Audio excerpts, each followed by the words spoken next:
Hello guys, നമ്മളിന്ന് നോക്കാൻ പോകുന്നത് 41/2024 എന്ന് പറഞ്ഞൊരു ക്വസ്റ്റ്യൻ പേപ്പറാണ്. ഇതൊരു ഡിഗ്രി ലെവൽ ക്വസ്റ്റ്യൻ പേപ്പറാണ്. അത് ഇംഗ്ലീഷിലും മലയാളത്തിലും ക്വസ്റ്റ്യൻസ് ഉണ്ട്. നമുക്ക് മലയാളത്തിലെ ക്വസ്റ്റ്യൻസ് നോക്കാം. ഫസ്റ്റ് ക്വസ്റ്റ്യൻ ഇതാണ്: പോർച്ചുഗീസുകാർ കേരളത്തിന് ധാരാളം സംഭാവനകൾ നൽകി. താഴെ പറയുന്നവയിൽ പോർച്ചുഗീസുകാരുടെ സംഭാവന അല്ലാത്തത് ഏത്?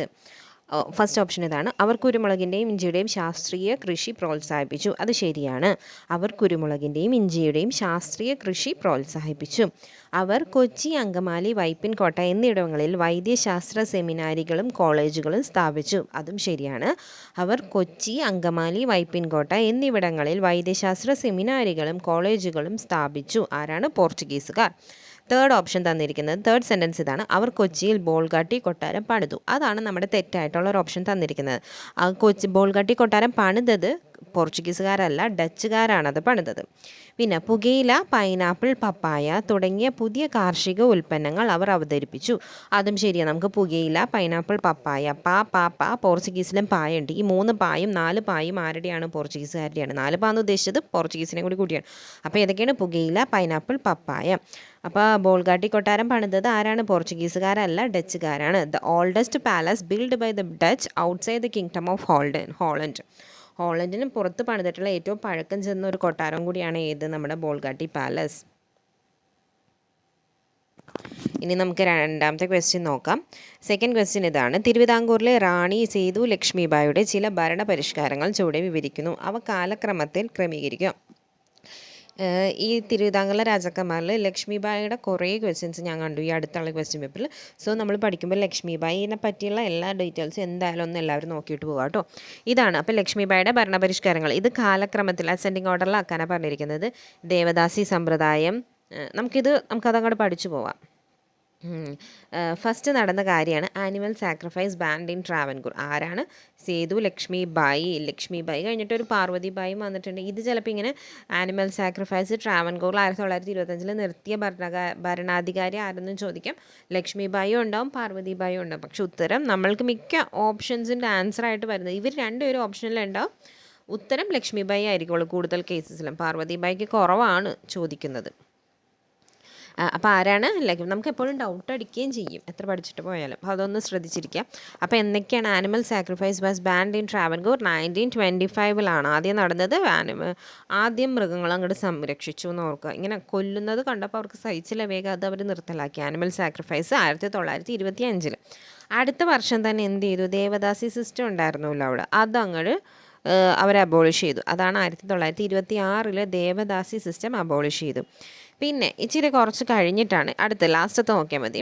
In 1928 the matrilineal system was altogether done away with introducing patrilinear nuclear family system among Nairs. അങ്ങനെ പാട്രിലീനിയർ സിസ്റ്റം ഇൻട്രൊഡ്യൂസ് ചെയ്തു എന്നാണ് 1928. അതൊരു 8ൻ്റെ പണി പോലെയായിരുന്നു എന്ന് ഓർക്കുക. പാട്രിലീനിയർ സിസ്റ്റം ഇൻട്രൊഡ്യൂസ് ചെയ്തു.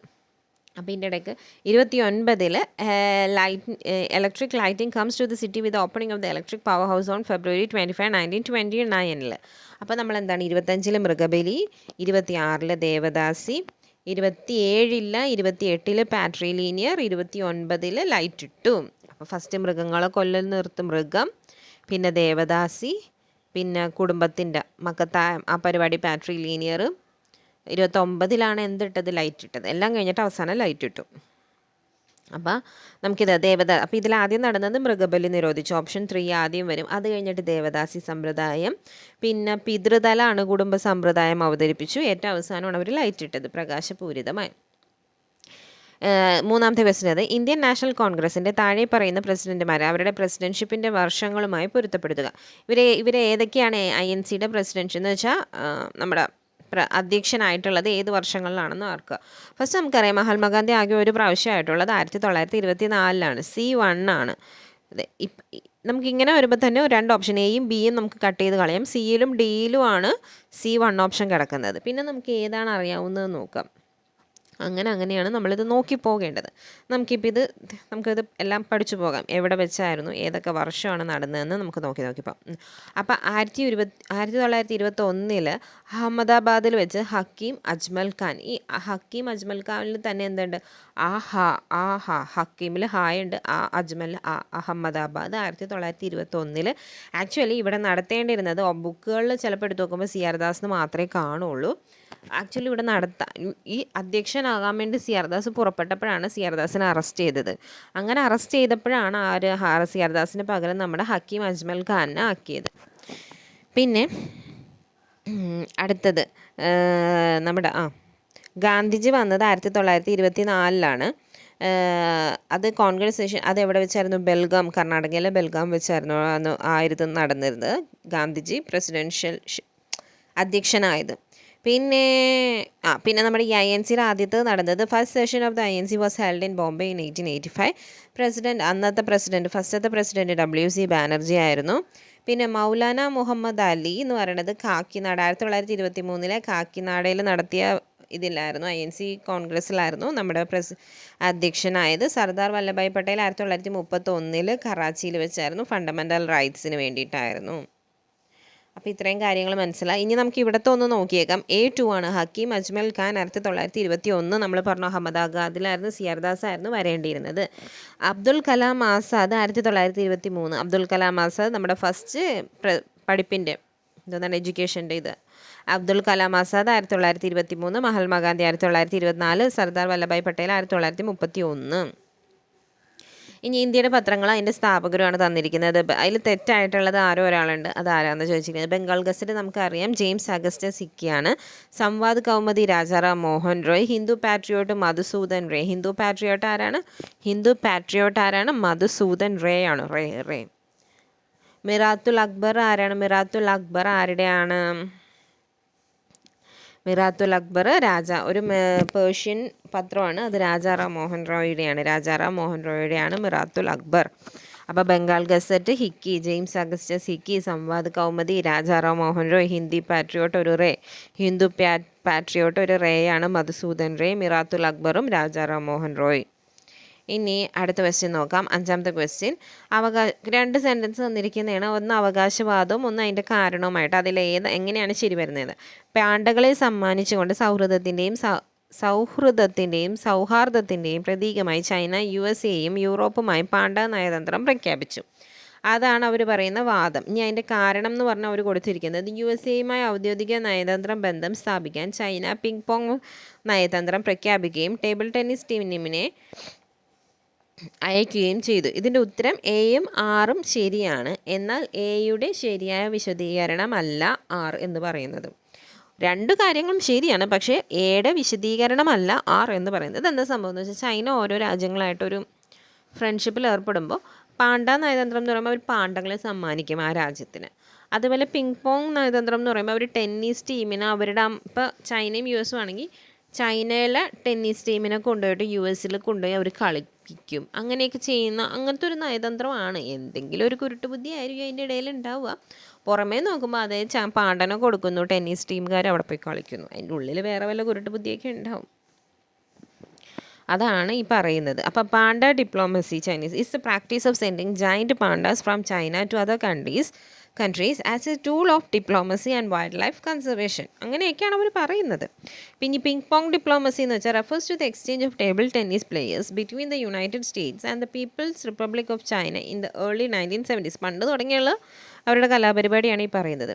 ഇനി 6ാമത്തെ ക്വസ്റ്റ്യൻ. 2023 മെയ് മാസത്തിൽ ഡൽഹിയിലെ നാഷണൽ ഗാലറി ഓഫ് മോഡേൺ ആർട്സിൽ നടന്ന ഒരു തീമാറ്റിക് എക്സിബിഷനാണ് ജനശക്തി എ കളക്റ്റീവ് പവർ. എന്താണ് ജനശക്തി എ കളക്റ്റീവ് പവർ? ഇതിനെ സംബന്ധിച്ച് ഏത് പ്രസ്താവനകൾ തെറ്റാണ്? നമുക്ക് ആക്ച്വലി ഈ ജനശക്തി എ കളക്റ്റീവ് പവർ എന്താണെന്ന് നമുക്ക് പഠിക്കാം. എന്നിട്ട് ഈ ഓരോ സെൻറ്റൻസും വായിക്കുമ്പോൾ നമുക്ക് അതിൽ നിന്ന് കിട്ടും എന്തൊക്കെയാണ്. Janashakti is an exhibition that celebrates the 100th broadcast of the popular radio programme all India radio which is Mann ki Baat by the prime minister Narendra Modi. നരേന്ദ്രമോദിയുടെ മൻ കി ബാത്ത് പരിപാടിയുടെ 100ാമത്തെ ആഘോഷമാണ് ഈ ജനശക്തി എന്ന് പറയുന്നതിൻ്റെ ഒരു എക്സിബിഷൻ നടത്തുന്നത്. The inauguration of the exhibition will be on 30th April 2023 at national gallery of modern art. National gallery of modern ആർട്ടിൽ April 30 നടത്തിയ ഒരു എക്സിബിഷനായിരുന്നു. Highlights works of 12 notable modern and contemporary Indian artist. 12 ആർട്ടിസ്റ്റിൻ്റെ works ആണ് അവിടെ exhibit ചെയ്തിരുന്നത്. Each artist contributes to the exhibition by showcasing their art work on a specific theme inspired by the themes of Mann ki Baat ranging from water conservation and Nari Shakti to awareness on COVID and India and the world. Other themes include Swachh Bharat, environment and climate change, Indian agriculture, yoga and Ayurveda, India, science and space, sports and fitness, India at the rate 75 and Amrit Kaal and celebrating north east India. ഇത്രയും ടോപ്പിക്കുകളുടെ സംഭവങ്ങൾ വെച്ചിട്ടാണ് അവരവിടെ ഈ ആർട്ടിസ്റ്റുകൾ ഓരോ കാര്യങ്ങൾ ഉണ്ടാക്കി അതവിടെ എക്സിബിറ്റ് ചെയ്തിരുന്നത്. എത്രയാണ്? 12 ആർട്ടിസ്റ്റിൻ്റെ. The exhibition has been curated by doctor Alka Pandey and will be inaugurated by the eminent artist MS Anjolie Ela Menon on 30th April. അപ്പോൾ 30 ഏപ്രിൽ. ഇത്രയും കാര്യങ്ങളാണ് അവിടെ പറഞ്ഞിരിക്കുന്നത്. നമുക്ക് ഇനി അവിടുത്തെ സെൻറ്റൻസ് ഒക്കെ ഒന്ന് വായിച്ചു നോക്കാം. ഒന്നാമത്തെ സെൻറ്റൻസ് ഇതാണ്: പ്രധാനമന്ത്രിയുടെ പ്രതിമാസ റേഡിയോ പ്രക്ഷോഭണ പരിപാടി മൻ കി ബാത്തിൻ്റെ 150ാം എപ്പിസോഡായിരുന്നു ഇത്. തെറ്റ്. ഇതിൽ തന്നിരിക്കുന്ന പ്രസ്താവനകൾ ഏതൊക്കെയാണ് തെറ്റെന്നാണ് ചോദിച്ചിരിക്കുന്നത്. 150ാമത്തെ എപ്പിസോഡിൻ്റെ ആണോ? അല്ല, 100ാം എപ്പിസോഡിൻ്റെ ഇതിന് വേണ്ടിയിട്ടാണ് ആ ഒരു പരിപാടി നടത്തിയത്. അപ്പോൾ അത് ഒന്നാമത്തെ എന്തായാലും തെറ്റ്. ഒന്നാമത്തെ ഉള്ള ഓപ്ഷൻ നോക്കുക, ബാക്കി എല്ലാ ഓപ്ഷൻസും കളയാൻ പറ്റും.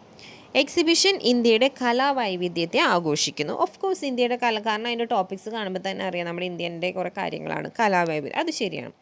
സ്വച്ഛ് ഭാരത് തീം ഒരു കല ആയി ചിത്രീകരിച്ച് അവർ പ്രദർശിപ്പിച്ചു. നമ്മൾ സ്വച്ഛ് ഭാരത് വായിച്ചതാണ്, കുറേ തീംസ് വായിച്ചാൽ നമ്മൾ വായിച്ചതാണ് സ്വച്ഛ് ഭാരത്. അതും ശരിയാണ്. 20 തീമുകളുടെ കലാപരമായ പ്രതിനിധാനം അവിടെ പ്രദർശിപ്പിച്ചു. 20 തീമുകളുടെ അല്ല, 12. നമ്മൾ പറഞ്ഞു 12 ആർട്ടിസ്റ്റുകളുടെ വർക്കായിരുന്നു. അങ്ങനെ കുറേ 12 ടീം, അത്രയും മതി. തീമുകൾ അത് 4ാമത്തെ ഓപ്ഷൻ തെറ്റെന്നാണ് അവിടെ കൊടുത്തിരിക്കുന്നത്. നമുക്കൊന്നും കൂടി നോക്കാം എന്തൊക്കെയാണ്. Themes of Mann ki Baat ranging from water conservation and Nari Shakti to awareness on COVID and India and the world. 2 ഒരെണ്ണമാണോ എന്ന് എനിക്ക് ഡൗട്ടുണ്ട്. പക്ഷേ Nari Shakti to awareness on COVID and India അതിപ്പോൾ ഒന്നായിട്ട് നമ്മൾ കൂട്ടും. Other themes include Swachh Bharat 2, environment and climate change 3, India and agriculture 4, yoga and Ayurveda 5, Indian spice and space 6, sports and fitness 7, India at the rate 75 and Amrit കാൽ 8, സെലിബ്രേറ്റിംഗ് നോർത്ത് ഈസ്റ്റ് ഇന്ത്യ. ഇതിപ്പോൾ 9 ആയുള്ളൂ. അപ്പോൾ ഇത്രയും. അപ്പോൾ എന്തായാലും 20 തീമൊന്നും ഇല്ല, അത്രയും ഓർത്തിരിക്കുക. പിന്നെ എന്താണ് 7ാമത്തെ ക്വസ്റ്റ്യൻ? താഴെ പറയുന്നവയിൽ ഏതാണ് ഇന്ത്യയുടെ പടിഞ്ഞാറൻ തീരസമതലത്തിൻ്റെ ഭാഗമല്ലാത്തത്? പടിഞ്ഞാറൻ തീരസമതലം എന്ന് പറയുന്നത് നമുക്കറിയാം കേരളത്തിൻ്റെ ഭാഗം, മറ്റേ ആന്ധ്ര തമിഴ്നാടിൻ്റെ ഭാഗമല്ല, കേരളത്തിൻ്റെ ഭാഗം. അപ്പോൾ ആദ്യം കൊങ്കൺ സമതലം. ഓഫ് കോഴ്സ് നമുക്കറിയാം കൊങ്കൺ എന്ന് പറയുന്നത് നമ്മുടെ ആ ഭാഗമാണ് നമുക്കറിയാം. പിന്നെ കത്തിയാബാർ കച്ച്. നമ്മൾ ഈ ഇന്ത്യയുടെ മാപ്പ് എടുത്ത് നോക്കുമ്പോൾ ഗുജറാത്ത് ഇരിക്കണത് ഒരു കാക്ക വായ പൊളിച്ചിരിക്കണം പോലെ ഇങ്ങനെ ഒരു നടുക്കൊരു വായുണ്ട് ഇങ്ങനെ, അല്ലെങ്കിൽ മീൻ വായ പൊളിച്ചിരിക്കുന്ന പോലെ ഒരു ഗ്യാപ്പ് ഉണ്ട് ഇങ്ങനെ വായ പൊളിച്ചിരിക്കുന്ന പോലെ ഇരിക്കണം. അതിൽ ഈ താഴത്തെ വായാണ്, താഴത്തെ ചുണ്ടാണ് കച്ച്, മേലത്തെ ചുണ്ടാണ് കത്തിയാവാർ. മനസ്സിലായോ? കച്ചും കത്തിയാവാർ സമതലം എന്ന് പറയുന്നത് അതാണ്. ഇനി ഉത്കൽ എന്ന് പറയുന്നത് നമുക്കറിയാം ആന്ധ്ര ആ ഒരു സൈഡിൽ കിടക്കും. ഉത്കൽ സിസ്കാർ എന്നൊക്കെ പറയണത് ആ ഒരു സൈഡിൽ കിടക്കണം. അപ്പോൾ ഇവിടുത്തെ ഉത്തരം ഉത്കലാണ്. ഇനി വെസ്റ്റർലീസിനെ കുറിച്ച് തെറ്റായ പ്രസ്താവന കണ്ടെത്തുക. ഈ കാറ്റ് ഫസ്റ്റ് ഓഫ് ഓൾ ഒരു കാര്യം പറയാം, വെസ്റ്റർലീസ് സൗത്തിലാണ് നടക്കുന്നത്.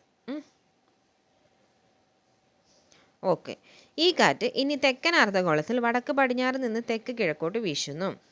മെയിനായിട്ട് വെസ്റ്റർലീസ് കിടക്കുന്നത് സൗത്തിലാണെന്ന് അങ്ങോട്ട് ഓർത്തിരിക്കുക കേട്ടോ. തെറ്റായ അത് ഓക്കെ. അങ്ങനെ ഈ കാറ്റ് തെക്കൻ അർദ്ധഗോളത്തിൽ വടക്ക് പടിഞ്ഞാറ് നിന്ന് തെക്ക് കിഴക്കോട്ട് വീശുന്നു. വടക്ക് പടിഞ്ഞാറ് എന്ന് പറയുമ്പോൾ തെക്കൻ അർദ്ധഗോളമാണ്. താഴത്തെ കാര്യം പറയണത് നോർത്തേൺ ഹെമിസ്ഫിയർ അല്ല സദർ. അവിടെ വീശുന്നത് എങ്ങനെയാണ്? വടക്ക് പടിഞ്ഞാറ് നിന്ന് ഏതാണ് വടക്ക് പടിഞ്ഞാറ് എന്ന് പറയുമ്പോൾ നമ്മളുടെ ഭാഗം എന്ന് ഓർക്കണ്ട, ഞാൻ ആ താഴത്തെ ഭാഗം. വടക്ക് പടിഞ്ഞാറ് നിന്ന് തെക്ക് കിഴക്കോട്ടായി വീശുന്നു. ഓക്കെ.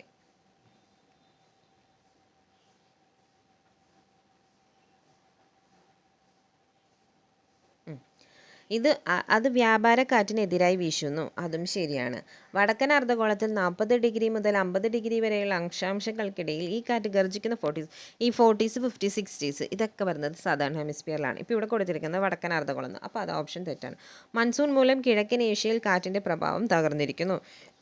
മൺസൂൺ മൂലം ഇതിനൊരു കുറവ് വരുന്നുണ്ട്. The roaring 40s are strongly westerly winds ആണ് that occur in the southern hemisphere generally between the latitudes of 40 degree and 50 degree south. മനസ്സിലായോ? അത് സദേണിൽ വരുന്നതാണ്. ഇവിടെ നോർത്തേൺ ആണ് കൊടുത്തിരിക്കുന്നത്. അതാണ് ഓപ്ഷനിൽ തെറ്റായിട്ടുള്ളത്. ഇനി 9ാമത്തെ ക്വസ്റ്റ്യൻ. വായുവിൻ്റെ നിരയിൽ ഓസോൺ സാന്ദ്രതയുടെ കനം ഡാഷ് രേഖപ്പെടുത്തുന്നു. ഒന്നുമല്ല ചോദ്യം. ഓസോണിൻ്റെ യൂണിറ്റ് എന്താണെന്നാണ്? ഡോബ്സൺ യൂണിറ്റ് ആണ്. 10ാമത്തെ ക്വസ്റ്റ്യൻ. ഭൂമിയുടെ ആന്തരിക ഘടനയെക്കുറിച്ച് യഥാർത്ഥ പ്രസ്താവനകൾ തിരിച്ചറിയുക. ഏറ്റവും ആഴമേറിയതും ആക്സസ് ചെയ്യാൻ കഴിയാത്തതുമായ മേഖലയാണ് കാമ്പ് അല്ലേ? നമുക്കറിയാം. എർത്ത് ക്രസ്റ്റ് അല്ല, കോറ്. കോറിലോട്ട് നമുക്ക് ആക്സസ് ചെയ്യാം. നമ്മളങ്ങോട്ട് സ്പേസിലോട്ടൊക്കെ കുറേ ദൂരം നമ്മൾ പോയിട്ടുണ്ടെങ്കിലും ഇതുവരെയായിട്ട് നമുക്ക് നമ്മളിരിക്കുന്ന ഭൂമിൻ്റെ ഉള്ളിലോട്ട് കടന്നതല്ല നമുക്ക് ഇതുവരെ സാധിച്ചിട്ടില്ല. കാമ്പ് ആക്സസ് ചെയ്യാൻ കഴിയാത്തതുമായ മേഖലയാണ് കാമ്പ്. ആവരണം പ്രധാനമായും ഇരുമ്പും നിക്കലും ചേർന്നതാണ്. അല്ല, ആവരണം എന്ന് വെച്ചാൽ ആവരണം എന്ന് ഇവിടെ പറയുന്നത് നമ്മുടെ മാൻഡിലാണ് കേട്ടോ. Crest, mantle, core. Crest, mantle, core. ആവരണം പ്രധാനമായും ഇരുമ്പും നിക്കലും ചേർന്നതാണ്. അല്ല, ആവരണം എന്തൊക്കെ കൂടി ചേർന്നതാണ്? ആവരണമല്ല, നമ്മുടെ കോറാണ് ഇരുമ്പും നിക്കലും കൂടി ചേർന്നിരിക്കും. മൊഹറോവിക് വിരാമം താഴ്ന്ന പുറന്തോട് ആവരണത്തിൽ നിന്ന് വേർതിരിക്കുന്നു. മൊഹറോവിക് വിരാമം എന്ന് വെച്ചാൽ താഴ്ന്ന പുറന്തോട് എന്ന് വെച്ചാൽ നമ്മുടെ പുറന്തോട് എന്ന് വെച്ചാൽ നമുക്കറിയാമല്ലോ ക്രസ്റ്റും, ആവരണം എന്ന് വെച്ചാൽ മാൻഡിലും. ക്രസ്റ്റിൻ്റെ മാൻഡിലിൻ്റെ ഇടയിലുള്ളത് ആളാണ് മൊഹറോവിക് വിരാമം എന്ന് പറയുന്നത്. പുറന്തോടിൻ്റെ ശരാശരി സാന്ദ്രത 12.3 അത് പുറന്തോടിൻ്റെ അല്ല. പുറന്തോടിന് വെറും 2% ഉള്ളൂ സാന്ദ്രത. അതിനേക്കാൾ ഇച്ചിരി കൂടി കൂടുതലാണ് മാൻഡിലിന്. ഉള്ളിലെ കോറിനാണ് ഈ 12 ഉള്ളത്. നമുക്ക് പഠിക്കാം. ഈ നൈഫ് എന്ന് വെച്ചാൽ അയണും നിക്കലും ഉള്ളത് എവിടെയാണ്? കോറിലാണ്. അങ്ങോട്ടാണ് നമുക്ക് ഇതുവരെയായിട്ട് എത്തിപ്പെട്ടാൻ പറ്റാത്തത്. മൊഹറോവിക് ആ ഒരു സംഭവം എന്ന് പറയുന്നത് ബൗണ്ടറി ബിറ്റ്വീൻ ദ ക്രസ്റ്റും മാൻഡിലും, അത് പുറന്തോടും ആവരണവും തമ്മിലുള്ള ഒരിതാണ്. ഇനി ക്രസ്റ്റിൻ്റെ ഡെൻസിറ്റി എന്ന് പറയുന്നത് 2.7 ആണ്, മാൻഡിൽ 4 ആണ്. ഇതിനെല്ലാക്കാൾ വളരെ കൂടിയതാണ് കോർ എന്ന് പറയുന്നത് 12 ആണ്. ഇനി അടുത്ത ക്വസ്റ്റ്യൻ നോക്കാം. 11ാമത്തെ ക്വസ്റ്റ്യൻ. താഴെ പറയുന്നവയിൽ ഏതാണ് ചാലക്കുടി നദിയുടെ പോഷക നദി അല്ലാത്തത്? കോതയാറാണ് ചാലക്കുടിയുടെ പോഷക നദി അല്ലാത്തത്. കുരിയാക്കുറ്റി, ഷോളയാർ, കാരപ്പാറ ഇതെല്ലാം നമ്മുടെ ചാലക്കുടിയുടെ പോഷക നദിയാണ്. ഇനി അടുത്ത് ഖഗോള സ്രോതസ്സുകളിൽ നിന്നുള്ള എക്സ്റേ ഉദ്യമനത്തിൻ്റെ ബഹിരാകാശത്തെ അടിസ്ഥാനമാക്കിയുള്ള ധ്രുവീകരണ അളവുകളിൽ ഗവേഷണം നടത്താൻ 2024 ജനുവരി 1 ISRO വിക്ഷേപിച്ച ശാസ്ത്രീയ ഉപഗ്രഹം തിരിച്ചറിയുക. വേറെ ഒന്നുമല്ല ക്വസ്റ്റ്യൻ. ഇത് ആക്ച്വലി ഈ ക്വസ്റ്റ്യൻ ഇംഗ്ലീഷ് വായിക്കുന്നതാണ് നല്ലത്. നമ്മൾ ഈ സ്പേസിൽ പോകുമ്പോൾ അവിടെയുള്ള പ്ലാനറ്റുകൾ, സാറ്റലൈറ്റുകൾ, അവിടെയുള്ള കുറേ ഉണ്ടകളില്ലേ, ഈ ഉണ്ടകളിൽ നിന്നുള്ള എക്സ്റേസ് എമിഷൻ അവിടെ നിന്നുള്ള ആ ഒരു എക്സ്റേ എമിഷൻ്റെ മനസ്സിലാക്കാൻ വേണ്ടിയിട്ട് വിട്ട ഒരു സാറ്റലൈറ്റ് ഏതാണ് എന്നാണ് ഉദ്ദേശിച്ചിരിക്കുന്നത്. ഉത്തരം എക്സ്പോസാറ്റാണ്. എക്സ്റേയിൽ എക്സ് ഉണ്ട്, എക്സ്പോയിൽ എക്സ് ഉണ്ട്, അങ്ങനെ ഓർത്തിരിക്കാം. ഇനി 13ാമത്തെ ക്വസ്റ്റ്യൻ. സമ്പദ് വ്യവസ്ഥയിലെ വിടവ് നികത്തലുകളായി വികസന ബാങ്കുകളെ സംബന്ധിച്ച് താഴെ പറയുന്ന പ്രസ്താവനകൾ ഏത് പ്രസ്താവനകളാണ് ശരി? സമ്പദ് വ്യവസ്ഥയിലെ വിടവ് നികത്തലുകളായി വികസന ബാങ്കുകളെ സംബന്ധിച്ച് ശരിയായിട്ടുള്ളത് ഏതൊക്കെയാണെന്ന് ചോദിച്ചിരിക്കണം. 1ാമത്തെ ഓപ്ഷൻ വ്യാവസായിക വികസനത്തിൻ്റെ ഉത്തേജകങ്ങൾ. ഓഫ് കോഴ്സ് ആണ്. വ്യവസായങ്ങൾ വളരണമെങ്കിൽ എല്ലാവരും ലോണും കാര്യങ്ങളും അങ്ങനെയുള്ള ബാങ്കിൻ്റെ സഹായം കൊണ്ട് മാത്രമാണ് നമ്മുടെ വ്യവസായങ്ങൾ ഇത്രയേറെ വർദ്ധിച്ചത്. മൂലധനം, എൻ്റർപ്രൈസ് മാനേജ്മെൻറ്റ് എന്നിവയുടെ ചാനലുകൾ നൽകുക. അതും ആരാണ്? നമ്മുടെ വികസന ബാങ്കുകളാണ്. സംരംഭകർക്ക് ഇടത്തരം ദീർഘകാല ഹ്രസ്വകാല ധനസഹായം വാഗ്ദാനം ചെയ്യുന്നത്. ഇതാണ് ആക്ച്വലി ഇവിടെ തെറ്റായിട്ടുള്ളത്. ഹ്രസ്വകാല ധനസഹായം തരുന്നില്ല. ഇടത്തരവും ദീർഘകാലവുമായിട്ടുള്ള ധനസഹായമാണ് നമ്മുടെ വികസന ബാങ്കുകൾ തരുന്നത്. സാമ്പത്തികവും സാമ്പത്തികേതരവുമായ സഹായത്തിൻ്റെ ഒരു പാക്കേജ് വാഗ്ദാനം ചെയ്യുന്നു. ഓഫ് കോഴ്സ് അതും ശരിയാണ്. മനസ്സിലായോ? അപ്പോഴത്തെ വ്യാവസായിക വികസനത്തിൻ്റെ ഉത്തേജകങ്ങളാണ് മൂലധനം, എൻ്റർപ്രൈസ് മാനേജ്മെൻറ്റ് എന്നിവയുടെ ചാനലുകൾ നൽകുക. ശരിയാണ്. സംരംഭകർക്ക് ഇടത്തരവും ദീർഘകാലം ഹ്രസ്വകാലം കൊടുക്കുന്നില്ല, ധനസഹായം വാഗ്ദാനം ചെയ്യുന്നു. സാമ്പത്തികവും സാമ്പത്തികേതരവുമായ സഹായത്തിൻ്റെ ഒരു പാക്കേജ് വാഗ്ദാനം ചെയ്യുക. അതും ശരിയാണ്. ഇനി 14ാമത്തെ ക്വസ്റ്റ്യൻ. WTO terminology. ആക്ച്വലി ഇതൊരു ഡിഗ്രി ലെവൽ ക്വസ്റ്റ്യൻ പേപ്പർ ആയതാണ്. ഇത്തിരി കട്ടിയായിട്ടുള്ള ക്വസ്റ്റ്യൻസ് ആണ്. സോ റിപ്പീറ്റഡ് ആയതുകൊണ്ട് മാത്രം നമ്മൾക്കിതൊന്ന് നോക്കിയിട്ട് പോകുന്നു. ഇത്രയും ലെവലിൽ നമ്മൾ പഠിക്കേണ്ട ആവശ്യമില്ല LDCക്ക്. WTO terminology. കാർഷിക സബ്സിഡികൾ പെട്ടികളായി തിരിച്ചറിയപ്പെടുന്നു. അതിനാൽ വികസ്വര രാജ്യങ്ങളിലെ മാനവ വികസന പ്രശ്നങ്ങൾ ഡാഷ് പെട്ടിയാണ്. ഏത് പെട്ടിയാണെന്നാണ് ചോദിച്ചത്. ആക്ച്വലി ഇവരുടെ ടെർമിനോളജിയിൽ കുറേ പെട്ടികളാണ്. നമുക്ക് അതൊക്കെ ഒന്ന് പഠിക്കാം. In WTO terminology, subsidies in generally are identified by boxes which are given the colors of the traffic lights green, amber and red. പിന്നെ ഒരു S&D പെട്ടിയുണ്ട്, സ്പെഷ്യൽ ആൻഡ് ഡിഫറൻഷ്യൽ ട്രീറ്റ്മെൻറ്റ്. ഈ പെട്ടി എന്തിനാണെന്ന് വെച്ചാൽ this box provides flexibility for developing country to support their agriculture. Developing കൺട്രീസിനായിട്ട് ഒരു special പെട്ടിയുണ്ട്. അതാണ് നമ്മുടെ S&D പെട്ടി, സ്പെഷ്യൽ ആൻഡ് ഡിഫറൻഷ്യൽ പെട്ടി. നമ്മുടെ ചോദിച്ചിരിക്കുന്ന ചോദ്യം ആക്ച്വലി ഈ പെട്ടീനെ പറ്റിയാണ്. ഇനി അവിടെ ഓപ്ഷനിൽ കൊടുത്തിരിക്കുന്ന പെട്ടികൾ ഏതൊക്കെയാണ്? പച്ച അനുവദിച്ചിരിക്കുന്നത്, മഞ്ഞ മന്ദഗതി ഉയർന്ന തുക വരുത്തേണ്ടത്, ചുവപ്പ് നിഷിദ്ധം ഒരിക്കലും പാടില്ലാത്തതാണ്. പക്ഷേ കാർഷിക മേഖലയിൽ കാര്യം കൂടുതൽ സങ്കീർണമാണ്. കാർഷിക കരാറിൽ ചുവപ്പ് ബോക്സ് ഇല്ല. എന്നാൽ ആംബർ ബോക്സിൽ കുറയ്ക്കൽ പ്രതിജ്ഞാ നിരപ്പുകൾ കൂടിയ ദൈനംദിന പിന്തുണ നിരോധിച്ചിരിക്കുന്നു. ഉൽപ്പാദനം പരിധി വരുത്തുന്ന പരിപാടികളുമായി ബന്ധിപ്പിച്ചിരിക്കുന്ന സബ്സിഡികൾ ഒരു ബ്ലൂ ബോക്സ് ഉണ്ട്. വികസന രാജ്യങ്ങൾക്ക് ചില ഒഴിവഴികളുണ്ട്. ഇത് ചിലപ്പോൾ S&D ബോക്സ് അല്ലെങ്കിൽ വികസന ബോക്സ് എന്നും വിളിക്കുന്നു. ആക്ച്വലി നമ്മൾ പറയുന്നത് ഇങ്ങനെ ഓർത്താൽ മതി. നമ്മുടെ റെഡ്, യെല്ലോ, ഗ്രീൻ കളേഴ്സിൽ ട്രാഫിക് ലൈറ്റ്സിൽ ഗ്രീൻ എന്ന് പറഞ്ഞാൽ എല്ലാം അനുവദിച്ചിരിക്കുന്ന കാര്യങ്ങളാണ്. ചിലത് നമ്മൾ കുറയ്ക്കേണ്ടിയിരിക്കുന്നു. എനിക്ക് മനസ്സിലായത് ഇപ്പം ചിലത് കൃഷി എന്തായാലും പ്രോത്സാഹിപ്പിക്കും. അതിൻ്റെ ഇടയിൽ തന്നെ ചില കാര്യങ്ങൾ നമ്മൾ ഈ ഫെർട്ടിലൈസേഴ്സിൻ്റെ കാര്യങ്ങളൊക്കെ വരുമ്പോൾ ചിലതൊക്കെ നമ്മളത് കുറയ്ക്കണം. ഈ കെമിക്കൽ ഫെർട്ടിലൈസർ ഇപ്പം എൻഡോസൾഫാൻ അത് നിഷിദ്ധമാണ്, അങ്ങനത്തെ ഒരു രീതിയിലാണ്. അങ്ങനെയുള്ള ഓരോ കാര്യങ്ങളും ഓരോരോ കാര്യത്തിലാക്കി ഇട്ട് വെച്ചേക്കാണ്. ചിലത് കുറയ്ക്കണം, ചിലത് പാടില്ല. പക്ഷെ അത് അഗ്രികൾച്ചറിൽ റെഡ് ബോക്സ് ഇല്ല, പകരം ബ്ലൂ ബോക്സ് ആണെന്നാണ് പറയുന്നത്. അപ്പോൾ എന്തായാലും ഡെവലപ്പിംഗ് കൺട്രീസിന് വേണ്ടിയിട്ട് എന്താണ് S&D പെട്ടിയാണ്. 15ാമത്തെ ക്വസ്റ്റ്യൻ, GSTക്ക് കീഴിൽ രജിസ്റ്റർ ചെയ്ത നികുതിദായകരെ സംബന്ധിച്ച് താഴെ പറയുന്ന പ്രസ്താവനകളിൽ ഏതാണ് ശരി? കാർഡുകളിലേക്കും UPIകളിലേക്കും പണമടയ്ക്കാം. ശരി. ഒരു പൊതു ആപ്ലിക്കേഷൻ സെൻട്രൽ ടാക്സ് അതോറിറ്റിയാണ് രജിസ്ട്രേഷൻ നൽകേണ്ടത്. അത് തെറ്റാണ്. ഒരു സംസ്ഥാനത്ത് ഒന്നിലധികം ബിസിനസ്സുകളുള്ള ഒരു വ്യക്തിക്ക് ബിസിനസ്സും വെവ്വേറെ രജിസ്ട്രേഷൻ നേടാം. ഒരു സംസ്ഥാനത്ത് ഒന്നിലധികം ബിസിനസ്സുകളുള്ള ഒരു വ്യക്തിക്ക് ഓരോ ബിസിനസ്സിനും വെവ്വേറെ രജിസ്ട്രേഷൻ നേടാം. പിന്നെ ഒരു പൊതു ആപ്ലിക്കേഷൻ സെൻട്രൽ ടാക്സ് അതോറിറ്റി അല്ല, സെൻട്രൽ ഗവൺമെൻറ് ആണ് രജിസ്ട്രേഷൻ നൽകേണ്ടത് ആക്ച്വലി കേട്ടോ, സെൻട്രൽ ടാക്സ് അതോറിറ്റി അല്ല. ഇനി 16ാമത്തെ ക്വസ്റ്റ്യൻ, ഇന്ത്യൻ സമ്പദ് വ്യവസ്ഥയിൽ കൊണ്ടുവന്ന പുതിയ സാമ്പത്തിക നയം ഇന്ത്യയിൽ ആഗോളവൽക്കരണം നേരിടുന്ന വെല്ലുവിളികളെ സ്വീകരിച്ചുകൊണ്ടാണ്. അന്താരാഷ്ട്ര ക്രമീകരണങ്ങൾക്കായി ഇന്ത്യയുടെ രൂപയുടെ മൂല്യത്തകർച്ച സംബന്ധിച്ച് ഏത് പ്രസ്താവനയാണ് ശരി? എന്താ സംഭവം എന്ന് വെച്ചാൽ നമ്മൾ പണ്ട് ആഗോളവൽക്കരണം നടത്തി, അപ്പം നമ്മൾക്ക് അവിടെ നിന്നുള്ളത് ഇങ്ങോട്ട് വരാൻ. പക്ഷേ അവർക്ക് ഇങ്ങോട്ട് വരണമെങ്കിൽ എന്താ, അവർക്ക് ഇവിടെ കുറവ് കാശിന് സാധനങ്ങൾ കിട്ടണം. കുറവ് കാശാവുമ്പോൾ നമ്മുടെ രൂപയുടെ മൂല്യം കുറച്ചു. അപ്പോൾ അതാണ് ഇപ്പോൾ ഒരു ഡോളറായിട്ട് വന്ന് ഇവിടെ നിന്ന് 80 രൂപയുടെ സാധനമായിട്ട് പോകാൻ പറ്റുന്നുണ്ട്. മനസ്സിലായോ? ഞാൻ എൻ്റെ രൂപയുടെ മൂല്യം കുറച്ചില്ല എന്നുണ്ടെങ്കിൽ 50 രൂപ, ഒരു സാധനത്തിന് 40 രൂപയാണെന്നുണ്ടെങ്കിൽ ഇപ്പോൾ ഒരു ഡോളറിന് വരുമ്പോൾ 2 സാധനം കിട്ടും. കാരണം 80 രൂപയാണ് ഡോളറിൻ്റെ വിനിമയ മൂല്യം വന്നിരിക്കുന്നത്. ഒരു ഡോളർ വന്ന് എനിക്ക് ഇവിടെ നിന്ന് 80 രൂപയുടെ സാധനം മേടിച്ചുകൊണ്ട് പോകും. അപ്പോൾ ഒരു സാധനത്തിന് 40 രൂപയുള്ളെങ്കിൽ അയാൾക്ക് 2 എണ്ണം കിട്ടി. പക്ഷെ ഞാൻ എൻ്റെ കുറയ്ക്കില്ല, രൂപയുടെ മൂല്യം കുറച്ചത് അധികം കുറച്ചില്ല. 40 രൂപയെ പിടിച്ചുകൊണ്ട് അയാൾ ഇവിടെ വന്ന് സാധനം മേടിക്കാൻ വരുമ്പോൾ അയാൾ മേടിക്കില്ല. കാരണം എന്താണ്, ഒരു ഡോളറായിട്ട് വന്നാൽ ആ ഡോളറിൻ്റെ വിനിമയ മൂല്യം 40 ആണ് എന്നുണ്ടെങ്കിൽ അയാൾക്ക് ഇവിടെ നിന്ന് ഒരു സാധനം കിട്ടുള്ളൂ. വേറെ ഏതെങ്കിലും കൺട്രിയിൽ ഈ സെയിം സാധനം തന്നെ അയാൾക്ക് മൂല്യം 60 ഉള്ളെങ്കിൽ അതുകൊണ്ടാണ് നമ്മൾ ആ മൂല്യം കുറയുന്നത്. മനസ്സിലായോ? അവരെ ആകർഷിക്കാൻ വേണ്ടിയിട്ടാണ് നമ്മുടെ രൂപയുടെ മൂല്യം കുറച്ചിരിക്കുന്നത്. മനസ്സിലായോ? അപ്പോൾ അതിലേതാണ് ശരിയെന്നാണ്, നമ്മൾ എന്തോരം അങ്ങനെ കുറച്ചു എന്നാണ് പറയുന്നത്. 20% വരെ. July of 1991 the Indian government devalued the rupee by between 18 and 19%. 18-19 എന്ന് പറഞ്ഞൊരു ഓപ്ഷൻ ഇല്ല. അപ്പോൾ നമുക്ക് ഏകദേശം 20%, 20%-അധികമല്ല നമ്മൾ കുറച്ചത്, 18-19 ആണ്. അപ്പോൾ ഏകദേശം 20%-ആണ് നമ്മൾ ആ കുറവ് വരുത്തിയത്, ക്രമീകരണം നടത്തിയത്. ഇനി 17ാമത്തെ ക്വസ്റ്റ്യൻ, ഇന്ത്യയുടെ പ്രത്യക്ഷ പരോക്ഷ നികുതി നയങ്ങളിലെ പ്രധാന മാറ്റങ്ങൾ ഏത് കമ്മിറ്റിയുടെ ശുപാർശകളാണ് അംഗീകരിച്ചത്? ഇതിൻ്റെ നമുക്ക് ഇവിടെയാണ് ഞാൻ എക്സ്പ്ലനേഷൻ കൊടുത്തത്. In which committee recommendations were the major changes in direct and indirect tax policies in India accepted? Tax, direct and indirect tax കൊടുത്തത് ചെക്കായിട്ടാണെന്ന് ഓർത്താൽ മതി. ടാക്സ് അടച്ചത് ഞാൻ ചെക്ക് കൊടുത്തിട്ടാണ് ടാക്സ് അടച്ചത്. ചെക്കിൽ ചെയ്യുന്നുണ്ട് ചെല്ലയ്യ കമ്മിറ്റി. ടാക്സ് അടച്ചത് ഞാൻ ചെക്ക് കൊടുത്തിട്ടാണ്, അപ്പോൾ ചെല്ലയ്യ കമ്മിറ്റി.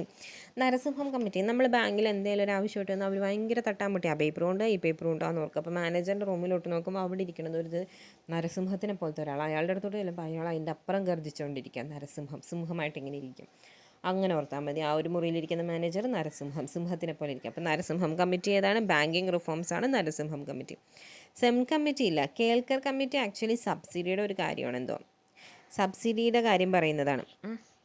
അപ്പോൾ നമ്മൾ ടാക്സ് റിഫോം കമ്മിറ്റി രാജ ചെല്ലയ്യ, ബാങ്കിങ് റിഫോംസ് ആണെങ്കിൽ എന്താണ് നരസിംഹം. കേൽക്കർ കമ്മിറ്റി ആക്ച്വലി എന്താ സംഭവം എന്ന് വെച്ചാൽ സബ്സിഡിയുടെ കാര്യം പറയുമ്പോൾ മറ്റേ എന്താണ് പുതപ്പ എന്തോ എന്തോ പറയുമല്ലോ, മറ്റേ പടത്തിൽ മുകേഷ് പറയുന്ന പോലെ കേൾക്കാൻ പറ്റില്ല എന്ന് പറഞ്ഞുകൊണ്ടിരിക്കണം. ആ കമ്പിളിപ്പതുപ്പ് അത് തന്നെ. ആ സംഭവം സബ്സിഡീൻ്റെ കാര്യം ചോദിച്ചുകൊണ്ടിരിക്കുമ്പോൾ ഇവർ കേൾക്കാൻ പറ്റണല്ലേ കളിച്ചുകൊണ്ടിരിക്കും. അങ്ങനെ ഓർക്കുക, സബ്സിഡിയുടെ കാര്യം ഓർക്കുമ്പോൾ കേൾക്കാൻ പറ്റണല്ലേ എന്ന് പറഞ്ഞുകൊണ്ടിരിക്കും. ഈ Sen committee RBI setting of event the chairmanship Sudarshan to undertake a comprehensive review of the working of ARCS എന്ന് വെച്ചാൽ അസറ്റ് റീകൺസ്ട്രക്ഷൻ കമ്പനീസിൻ്റെ കാര്യം നോക്കാൻ വേണ്ടിയിട്ടാണ് സെന്നിലും 3 അക്ഷരമാണ്, ആർക്കിലും 3 അക്ഷരമാണ്. അങ്ങനെ എന്തെങ്കിലുമൊക്കെ ഇട്ട് ഓർത്തിരിക്കുക കേട്ടോ. അപ്പോൾ കേൾക്കർ കമ്മിറ്റി, ചെല്ലയ്യ കമ്മിറ്റി നമുക്കറിയാം, ചെക്ക് കൊടുത്ത് ടാക്സ് കൊടുത്ത് ചെക്കായിട്ടാണ്. നരസിംഹം നമ്മുടെ bank reforms. Sen committee SCN സെന്നും ARC അസറ്റ് റീകൺസ്ട്രക്ഷൻ കമ്മിറ്റി ARCയും SCNലും സെന്നും 3 അക്ഷരം. കേൾക്കാൻ പറ്റാത്ത സബ്സിഡി കാര്യം ചോദിച്ചുകൊണ്ടിരിക്കുമ്പോൾ അവർ കേൾക്കാൻ പറ്റാണെന്ന് പറഞ്ഞുകൊണ്ടിരിക്കും. ഇനി അടുത്തത് നമുക്ക് മലയാളത്തിലോട്ട് പോകാം കേട്ടോ. 18ാമത്തെ ക്വസ്റ്റ്യൻ, ആധുനിക ഇന്ത്യൻ ആസൂത്രണത്തിൻ്റെ ഏറ്റവും പ്രയാസമേറിയ ദൗത്യം എന്തായിരുന്നു? പ്ലാൻ തയ്യാറാക്കാൻ എളുപ്പമായിരുന്നു, ലക്ഷ്യം നിശ്ചയിക്കൽ എളുപ്പമായിരുന്നു, സാമ്പത്തിക സ്രോതസ്സുകളുടെ സമാഹരണമായിരുന്നു ആക്ച്വലി വളരെ ബുദ്ധിമുട്ടായിരുന്ന കാര്യം. 19ാമത്തെ ക്വസ്റ്റ്യൻ, മൗലിക അവകാശങ്ങളെ സംബന്ധിച്ച് താഴെ പറയുന്നവയിൽ ഏതാണ് ശരിയല്ലാത്തത്? മൗലിക അവകാശങ്ങൾ സ്വഭാവത്തിൽ ന്യായമാണ്. നമുക്ക് ന്യായവാദം അർഹമാണ്. ഇന്ത്യൻ ഭരണഘടനയെ 3-ാം ഭാഗത്തിൽ മൗലിക അവകാശങ്ങൾ രേഖപ്പെടുത്തിയിട്ടുണ്ട്. ഓഫ് കോഴ്സ് രേഖപ്പെടുത്തിയിട്ടുണ്ട്. സ്വത്തവകാശം മൗലിക അവകാശമല്ല. ഓക്കെ, അല്ല. Article 51A വിദ്യാഭ്യാസത്തിലുള്ള അവകാശത്തെക്കുറിച്ച് പ്രതിപാദിക്കുന്നു. 51A അല്ല, 21A ആണ് വിദ്യാഭ്യാസ അവകാശത്തെക്കുറിച്ച് പ്രതിപാദിക്കുന്നത്. ഇനി 20ാമത്തെ ക്വസ്റ്റ്യൻ നോക്കാം. എയ്റോപ്ലെയിൻ ഇവിടെ കിടന്ന് ഭയങ്കര കറക്കം. എയ്റോപ്ലെയിൻ അല്ല കേട്ടോ, ഹെലികോപ്റ്ററാണ്. ഈ നേവിക്കാരുടെ ഹെലികോപ്റ്ററിൻ്റെ കറക്കം ഭയങ്കര ഒച്ചയിലാണ് ഇവരിവിടെ കറങ്ങിക്കൊണ്ടിരിക്കുന്നത്.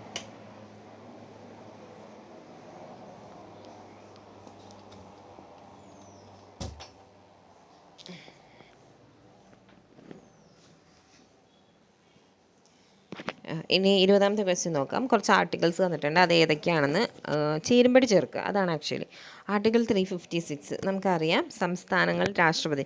352 നാഷണൽ എമർജൻസി, 356 4 കൂട്ടി പോന്നാൽ മതി, 356 സ്റ്റേറ്റ് എമർജൻസി, 360 ഫിനാൻഷ്യൽ എമർജൻസി. അപ്പോൾ 356 ആണ് ഇവിടുത്തെ ഓപ്ഷൻ, സംസ്ഥാനങ്ങളിൽ രാഷ്ട്രപതി ഭരണം. 325 എന്താണ്? 326 ആണ് അഡൾട്ട് ഫ്രാഞ്ചൈസി, സഫറേജ് അങ്ങനെ എന്തോ പറയുമല്ലോ, സാർവത്രിക മുതിർന്നവരുടെ ഫ്രാഞ്ചൈസി. 326 എന്ന് പറഞ്ഞാൽ ഞാൻ പഠിച്ചിരിക്കുന്നത് അഡൾട്ട് സഫറേജ് എന്തോ പറഞ്ഞു. ഇവിടെ 325 കൊടുത്തിരിക്കുന്നത്, നമുക്ക് അത് തന്നെ കൊടുക്കാം. 76 നമുക്കറിയാം അറ്റോർണി ജനറൽ, 368 ഭരണഘടനാ ഭേദഗതി. അത്രയും ആർട്ടിക്കിൾസാണ്. പിന്നെ അടുത്തതും ഒരു മാച്ച് ദ ഫോളോയിങ് ആണ്. 44-ാം ഭരണഘടനാ ഭേദഗതി വഴി നമ്മൾ എന്തൊക്കെയാണ് ചെയ്തത് ശരിയായിട്ടുള്ളത്? 44-ാം ഭരണഘടനാ ഭേദഗതി വഴി നമ്മൾ സ്വത്തവകാശത്തെ എടുത്തു മാറ്റി. 86-ാം ഭരണഘടനാ ഭേദഗതി നമുക്കറിയാം വിദ്യാഭ്യാസത്തിനുള്ള അവകാശമാണ്. 42-ാം ഭരണഘടനാ ഭേദഗതി മിനി കോൺസ്റ്റിറ്റ്യൂഷനാണ്. 91-ാം ഭരണഘടനാ ഭേദഗതി അതല്ല, കൂറുമാറ്റ വിരുദ്ധ നിയമമല്ല, അത് 10-ാം ഭരണഘടനാ ഭേദഗതിയാണ്, കൂറുമാറ്റ വിരുദ്ധ നിയമം. 91 നമുക്കറിയാം, നമ്മൾ പറയില്ല ഈ മന്ത്രിമാർ കമ്മിറ്റി രൂപീകരിക്കുമ്പോൾ മന്ത്രിമാരുടെയിൽ നിന്ന് 15% മാത്രമേ പാടുള്ളൂ ആ ഒരു മന്ത്രിസഭയിൽ, മനസ്സിലായോ? ആ പറയുന്നതാണ് 91-ാം ഭരണഘടനാ ഭേദഗതി. ഇനി 22ാമത്തെ ക്വസ്റ്റ്യൻ, ഏത് ഭരണഘടനാ ഭേദഗതി നിയമത്തിലാണ് ദേശീയ തലസ്ഥാന പ്രദേശമായ ഡൽഹിയിലെ ലോക്സഭയിലും സംസ്ഥാന നിയമസഭകളിലും എല്ലാ സീറ്റുകളിലെയും 1/3 സ്ത്രീകൾക്കായി നീക്കി വച്ചിരിക്കുന്നത്? എവിടെയൊക്കെയാണ്? ഡൽഹിയിലെ ലോക്സഭയിലും സംസ്ഥാന നിയമസഭകളിലും 1/3 എന്ന് വെച്ചാൽ നമ്മുടെ നാരി ശക്തി വന്ദന അധിനിയം പറയുന്ന ആ ബില്ലിൽ, അതാണ് ഈ പറയുന്നത്. 106-ാം ഭരണഘടനാ ഭേദഗതി 2023. ഇത് ലോക്സഭ അംഗീകരിച്ചത് 20 September, Rajya Sabha 21 September, president 28 September. ഈ ഡേറ്റുകളെല്ലാം പഠിച്ചിരിക്കണം, ചോദിച്ചിട്ടുണ്ട്. ഇനി അടുത്ത ക്വസ്റ്റ്യൻ നോക്കാം. 23-ാം ഇലക്ട്രൽ ബോണ്ട് സ്കീം കേസുമായി വിധിയുമായി ബന്ധപ്പെട്ട് താഴെ പറയുന്ന പ്രസ്താവനകളിൽ ഏതാണ് ശരി? എന്താണ് ഈ ഇലക്ട്രൽ ബോണ്ട് എന്ന് വെച്ചാൽ നമ്മുടെ ഈ പാർട്ടിക്കാർക്ക് ആൾക്കാർ കൊണ്ടുപോയി ക്യാഷ് കൊടുക്കും. അപ്പോൾ ഇങ്ങനെ വെറുതെ ക്യാഷ് കൊടുത്താൽ നമുക്കറിയില്ല എത്രയാണ് കൊടുക്കുന്നത്. അപ്പോൾ അങ്ങനെ കൊടുക്കാൻ പാടില്ല. പകരം നമ്മൾ ബാങ്കിൽ ചെന്ന്, SBI ആണ് ആ ബാങ്ക്, അവരൊരു ടൈം പറയും. ആ ടൈം പറയുമ്പോൾ നമ്മൾ പോയിട്ട് അവിടെ നിന്ന് ഈ ബോണ്ട് മേടിക്കണം. ഇലക്ട്രൽ ബോണ്ട് മേടിക്കണം. അപ്പോൾ ഈ ഇലക്ട്രൽ ബോണ്ട് മേടിക്കുമ്പോൾ അവർ നമ്മളുടെ ഒരു നിശ്ചിത കാശ് മേടിക്കും. ബാങ്ക് നമ്മൾ എന്താണോ കാശ് പാർട്ടിക്ക് കൊടുക്കേണ്ടത് ആ കാശിനുള്ള ബോണ്ട് നമുക്ക് തരും. ആ ബാങ്ക് എന്നിട്ട് അതുകൊണ്ട് പാർട്ടിക്കാർക്ക് കൊടുക്കുക. അപ്പോൾ എല്ലാത്തിനും ഒരു തെളിവുണ്ട്, ഒരു രേഖയുണ്ട്. അതിന് വേണ്ടിയിട്ടാണ്, രേഖയില്ലാണ്ടൊക്കെ ഇഷ്ടം പോലെ ഉണ്ട്. നമുക്കൊരു രേഖ പുറത്ത് കാണിക്കാൻ വേണ്ടി അങ്ങനെ ഉണ്ടെന്ന് പറയും. അപ്പോൾ അതൊരു കേസ് കൊടുത്ത് ഇത് ഏതോ ഒരു ആർട്ടിക്കിളിനെതിരാണ്, അങ്ങനെ പാടില്ല എന്നുള്ള രീതിയിൽ കൊടുത്തിട്ടാണ്. ഇതിൽ ആളുടെ പേരെന്തോ പറയില്ല, പിടിക്കില്ല, അങ്ങനെയാണ്, ആളുടെ പേരുണ്ടാവില്ല, അങ്ങനെ എന്തോ, അത് പാടില്ല എന്നെന്തോ പറഞ്ഞൊരു കേസ് കൊടുത്തു. അപ്പോൾ അതിൻ്റെ കാര്യത്തെ പറ്റിയാണ് ചോദിക്കുന്നത്. ഇവിടുത്തെ ഓപ്ഷൻസ് എല്ലാം ശരിയാണ്, നമുക്കതെല്ലാം പഠിക്കാം. 2024 ഫെബ്രുവരിയിൽ സുപ്രീം കോടതി ഇലക്ട്രോൺ ബോണ്ടുകളുടെ പദ്ധതി ഭരണഘടനാ വിരുദ്ധമാണെന്ന് കണ്ടെത്തി. 2024 ഫെബ്രുവരിയിൽ നടന്ന കാര്യം, 24 നടന്ന ക്വസ്റ്റ്യൻ പേപ്പറിൽ വന്നേക്കുന്നതാണ്. 2024 ഫെബ്രുവരിയിൽ സുപ്രീം കോടതി ഇലക്ട്രോൺ ബോണ്ടുകളുടെ പദ്ധതി ഭരണഘടനാ വിരുദ്ധമാണെന്ന് കണ്ടെത്തി. ഇലക്ട്രൽ ബോണ്ട് പദ്ധതി ഭരണഘടനയുടെ ആർട്ടിക്കിൾ 19(1)A പ്രകാരമുള്ള വിവരാവകാശവും അഭിപ്രായ പ്രകടന സ്വാതന്ത്ര്യവും ലംഘിക്കുന്നു എന്നാണ് ഈ കേസിൽ പറയുന്നത്. അതാണ് പറയുന്നത്. 19(1) ക്ലോസ് A പ്രതിപാദിക്കുന്നുണ്ട്, അതിനെതിരാണെന്നാണ് പറയുന്നത്. അത് അംഗീകരിച്ചു ഇപ്പോൾ കോടതി.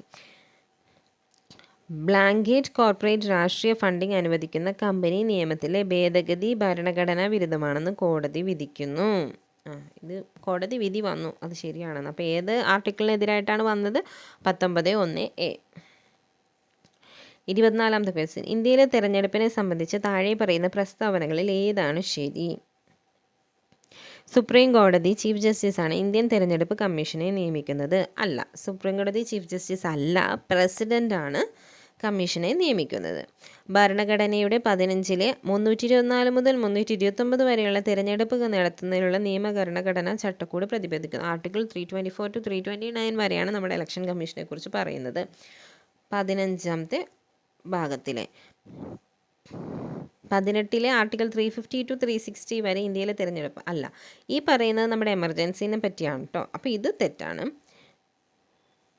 ഇന്ത്യൻ തെരഞ്ഞെടുപ്പ് കമ്മീഷനിൽ 5 മുഴുവൻ സമയ അംഗങ്ങളുണ്ട്, കമ്മീഷണർമാരുണ്ട്. 5 അല്ല, 3 ഉള്ളൂ. ഒരു മെയിനും 2 അസിസ്റ്റന്റ്മാരുമാണ് എന്തിനുള്ളത്? തെരഞ്ഞെടുപ്പ് കമ്മീഷനിലുള്ളത്.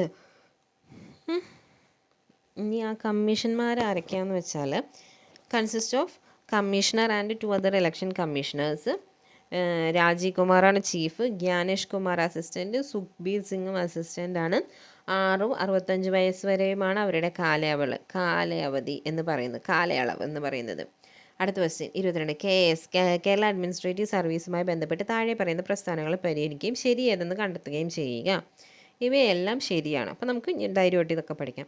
ഗവൺമെൻറ് നയങ്ങളും പരിപാടികളും ഫലപ്രദമായി നടപ്പിലാക്കുന്നതിന് ഗവൺമെൻറ്റിൻ്റെ മാനേജർ കഴിവുകളുടെ 2ാം നിരയായി പൊതുസേവകരുടെ ഒരു കേഡർ ഉണ്ടാക്കുക എന്നതാണ് KSൻ്റെ ലക്ഷ്യം. ശരിയാണ്. 2ാം നിരയായി പൊതുസേവകരുടെ ഒരു കേഡർ. KSൽ KS officer, junior time scale, KS officer selection grade scale, KS officer super time scale എന്നീ ഉദ്യോഗസ്ഥർ ഉൾപ്പെടുന്നു. 2 ജൂനിയർ ടൈം സ്കെയിലുണ്ട്, സൂപ്പർ ടൈം സ്കെയിലുണ്ട്, സെലക്ഷൻ ഗ്രേഡ് സ്കെയിലും ഉണ്ട്. 3 സ്കെയിലുണ്ട്. KSൽ ചേരുന്ന ഒരു ഉദ്യോഗസ്ഥൻ സംസ്ഥാന സർവീസിൽ ജൂനിയർ ടൈം സ്കെയിൽ ട്രെയിനിയായി കരിയർ ആരംഭിക്കും. ഫസ്റ്റ് അപ്പോൾ ആരായിട്ടാണ്? ജൂനിയർ ടൈം സ്കെയിലായിട്ടാണ് ആരംഭിക്കുക. എല്ലാം ശരിയാണ്. അപ്പോൾ ഇതൊക്കെ മനസ്സിലായല്ലോ. 1957 Kerala state of eviction process ആക്ടിൻ്റെ പ്രാഥമിക ലക്ഷ്യം എന്തായിരുന്നു? കേരള സ്റ്റേറ്റ് ഓഫ് എവിക്ഷൻ പ്രോസസ്സിങ്ങിൻ്റെ ബിഗ് ബോസിൽ നമ്മൾ പറയില്ലേ എവിക്ഷൻ പ്രോസസ്സ് സെയിം അത് തന്നെ. 1957 Kerala state of eviction processing ആക്ടിൻ്റെ പ്രാഥമിക ലക്ഷ്യം എന്തായിരുന്നു? കുടിയാന്മാർ, കുടികിടപ്പുകാർ, ഭൂമി കൃഷി ചെയ്യുന്ന മറ്റു ചില വിഭാഗങ്ങൾ എന്നിവരെ കുടിയൊഴിപ്പിക്കുന്നത് സ്റ്റേ ചെയ്യൽ.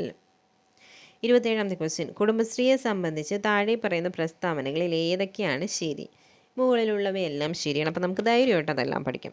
1997 കുടുംബശ്രീ സ്ഥാപിതമായത്. എവിടെയാണ് തുടങ്ങിയത്? മലപ്പുറത്താണ്. 1997 കുടുംബശ്രീ സ്ഥാപിതമായത്. സ്ത്രീകൾക്കായി കുടുംബശ്രീക്ക് 3 ത്രിതല സജ്ജീകരണമുണ്ട്. NHGS, ADS, CDS 3 കാര്യങ്ങളുണ്ട്. കേരള സർക്കാരിൻ്റെ സംസ്ഥാന ദാരിദ്ര്യ നിർമ്മാർജ്ജന മിഷൻ നടപ്പിലാക്കുന്ന ദാരിദ്ര്യ നിർമ്മാർജ്ജന സ്ത്രീ ശാക്തീകരണ പരിപാടിയാണ് കുടുംബശ്രീ. ഈ 3 ഓപ്ഷൻസും ശരിയാണ്. 28ാമത്തെ ക്വസ്റ്റ്യൻ നോക്കാം. കേരള സംസ്ഥാന ദുരന്ത നിവാരണ അതോറിറ്റിയുടെ അധ്യക്ഷതയിലുള്ള ഒരു നിയമാനുസൃത സ്വയംഭരണ സ്ഥാപനമാണ്. ആരാണ് അതോറിറ്റിയുടെ അധ്യക്ഷൻ എന്നാണ് ചോദിക്കുന്നത്. കേരളത്തിൻ്റെ മുഖ്യമന്ത്രിയാണ്. ആരാണ് അസിസ്റ്റൻ്റ് അധ്യക്ഷൻ? മനസ്സിലായോ? അതാരാണെന്ന് ചോദിച്ചാൽ റവന്യൂ മന്ത്രിയാണ് കേട്ടോ. അധ്യക്ഷൻ മുഖ്യമന്ത്രി, അതിൻ്റെ താഴെ വരുന്ന ആൾ ആരാണെന്ന് വെച്ചാൽ റവന്യൂ മന്ത്രിയാണ്. അക്ഷയയെ സംബന്ധിച്ച് താഴെ പറയുന്ന പ്രസ്താവനകളിൽ ഏതാണ് ശരിയല്ലാത്തത്? അക്ഷയയില്ലേ, നമ്മൾ ഓരോ പേപ്പറൊക്കെ മേടിക്കാൻ പോകുന്ന അക്ഷയ. വിവരസമ്പന്നരും വിവരദരിദ്രരും തമ്മിലുള്ള വിടവ് നികത്തുക എന്നതാണ് അക്ഷയയുടെ ദൗത്യം. ശരിയാണ്. നമ്മളൊരു വില്ലേജ് ഓഫീസിൽ ചെന്ന് അവർ പറയും ആ പേപ്പർ മേടിച്ചിട്ട് അത് ഫോം ഫില്ല് ചെയ്താൽ ഇത് ഫില്ല് ചെയ്താൽ അതിലാണെങ്കിൽ ഒടുക്കത്തെ മലയാളം ഒരിക്കലും എത്ര വിദ്യാഭ്യാസം ഉള്ളവനും പോലും എഴുതാൻ പറ്റാത്ത ടൈപ്പ് ഒരു മലയാളത്തിലുള്ള ചോദ്യങ്ങളൊക്കെ ആയിരിക്കും അവർ. വില്ലേജ് ഏതാ, താലൂക്ക് ഏതാ, ആ വഴി ഏതാ, ഈ വഴി ഏതാ, നമുക്ക് ആർക്കും എഴുതാൻ പറ്റില്ല. അതിന് വേണ്ടിയിട്ടാണ് ഈ ഒരു പരിപാടി കൊണ്ടുവന്നിരിക്കുന്നത്. പൊതു സ്വകാര്യ പങ്കാളിത്തത്തിലൂടെ സർക്കാർ മുതിർന്ന മുതൽ പൗരന്മാർ വരെയുള്ള സേവനങ്ങൾക്ക് അക്ഷയ ഒരു വേദി നൽകുന്നു. ശരിയാണ്. നമുക്ക് എല്ലാ കാര്യങ്ങളും കിട്ടുന്നു. തദ്ദേശ സ്വയംഭരണ സ്ഥാപനങ്ങളിൽ റിക്രൂട്ട്മെൻറ്റ് ഏജൻസി ആയിട്ട് പ്രവർത്തിക്കുന്നു? ഒരിക്കലും അല്ല. നമുക്കറിയാവുന്നതാണ്.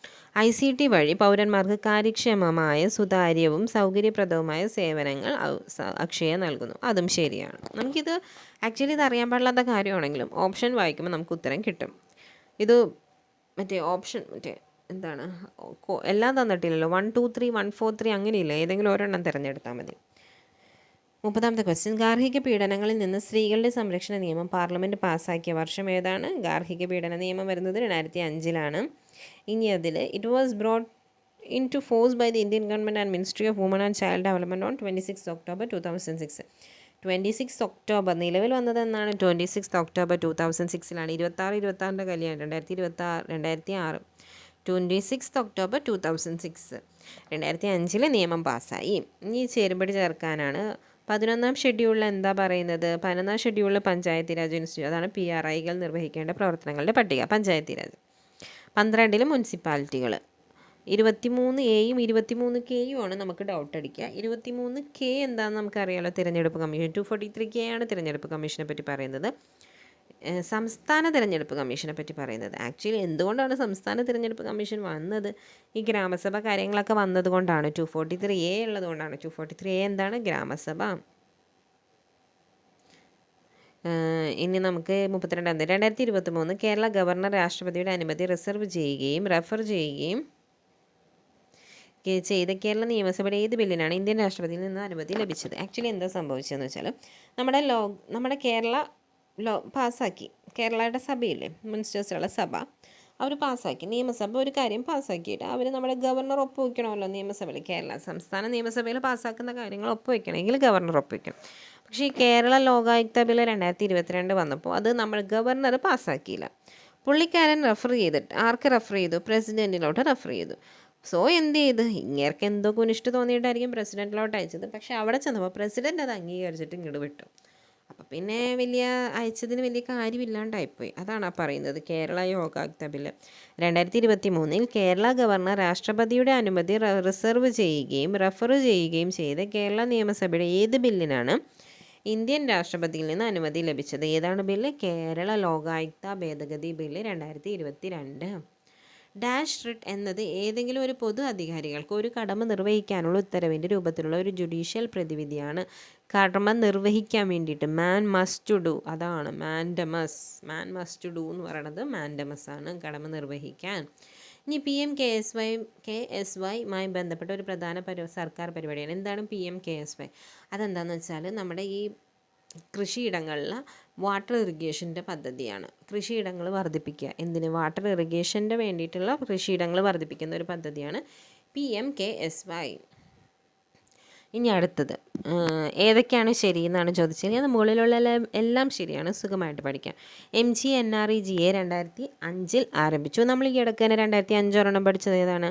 ഗാർഹിക പീഡന നിയമം പാസ്സാക്കിയത് 2005, നിലവിൽ വന്നത് 26 October 2006. അപ്പോൾ MGNREGA 2005 ആരംഭിച്ചു. പിന്നെ മഹാത്മാഗാന്ധി തൊഴിലുറപ്പ് പദ്ധതി, ആ പദ്ധതിയുടെ പ്രാഥമിക ലക്ഷ്യം ഗ്രാമീണ കുടുംബങ്ങൾക്ക്, എവിടെയോ ഒരു ക്വസ്റ്റ്യൻ പേപ്പറിൽ ആ ഒരു മനുഷ്യന് ഒരാൾക്ക് എന്നായിരുന്നു, അല്ല ഗ്രാമീണ കുടുംബം. ഇപ്പോൾ ഒരു വീട്ടിൽ നിന്ന് 2 പേര് ആ തൊഴിൽ ഇറങ്ങുന്നുണ്ടെങ്കിൽ 2 പേർക്കും കൂടി 50-50 വെച്ച് കിട്ടുള്ളൂ. അല്ലെങ്കിൽ ഒരാൾക്ക് 75-25. ആ കുടുംബത്തിനാണ് 100 ദിവസം തൊഴിൽ ഉറപ്പാക്കുക എന്നത്. MGNREGയുടെ വേതനം 1948 മിനിമം വേതന നിയമം അനുസരിച്ച് സംസ്ഥാന കർഷക തൊഴിലാളികൾക്ക് വ്യക്തമാക്കിയിട്ടുള്ള നിയമപരമായ മിനിമം വേതനം അനുസരിച്ച് നൽകണം. അപ്പോൾ ആ നിയമം അനുസരിച്ച് കൊടുക്കണം എന്നാണ് പറയുന്നത്, മിനിമം വേതന നിയമം അനുസരിച്ച്. ഇനി ഈ വേതനത്തിനെ പറ്റി ഈയിടക്ക് ചോദ്യം ചോദിച്ചായിരുന്നു. അതെത്രയാണ് നമുക്ക് നോക്കാം. 2023 ആക്ച്വലി 333 രൂപയായിരുന്നു. ഈ 2023 അല്ലേ, 333 333 രൂപ. ഈ 333 രൂപയുടെ കൂടെ ഒരു 13 രൂപയും വീണ്ടും ഒരു 3 വന്നു. 13 രൂപയും കൂടി കൂട്ടിയിട്ട് 346 രൂപയാണ് കേട്ടോ ഇപ്പോഴത്തെ കറണ്ട് പ്രൈസ് എന്ന് പറയുന്നത്. 346 രൂപ.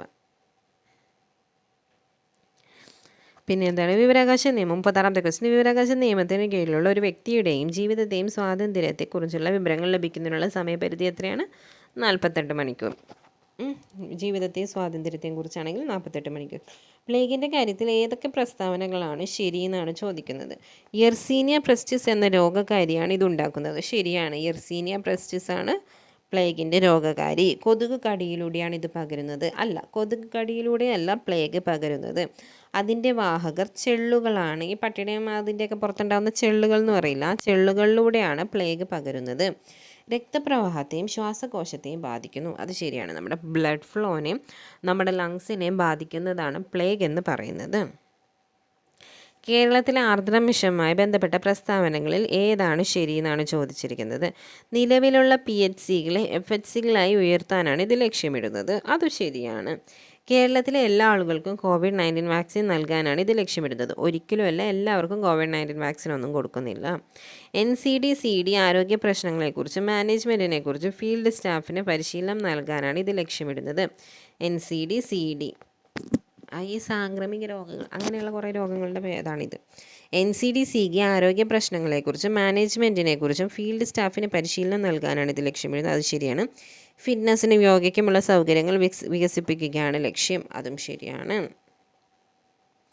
ആൻജിയോജെനിസിസ്, അടുത്ത ക്വസ്റ്റ്യൻ 39. ആൻജിയോജെനിസിസ് ശരിയായ പ്രസ്താവന തിരഞ്ഞെടുക്കുക. ആൻജിയോജെനിസിസ് എന്ന് വെച്ചാൽ എന്താണെന്നാണ്? പുതിയ രക്തക്കുഴലുകളുടെ വികസനമാണ് എന്തെന്ന് പറയുന്നത്. ആൻജിയോജെനിസിസ് എന്താണ്? പുതിയ രക്തക്കുഴലുകളുടെ വികസനം. ആൻജിയോജെനിസിസ് പുതിയ രക്തക്കുഴലുകളുടെ വികസനം. 40ാമത്തെ ക്വസ്റ്റ്യൻ, താഴെ പറയുന്നവയിൽ ഏതാണ് വിറ്റമിൻ എയുടെ കാര്യത്തിൽ ശരി? വൈറ്റമിൻ എ നമുക്കറിയാം കണ്ണിന് വേണ്ടിയിട്ടുള്ള കാര്യമാണെന്ന് അറിയാം. കണ്ണിൻ്റെ ഓരോ രോഗങ്ങളുടെയും കാരണക്കാരൻ വൈറ്റമിൻ എ ആണ്. അപ്പോൾ അത് തന്നെ എടുത്താൽ മതി.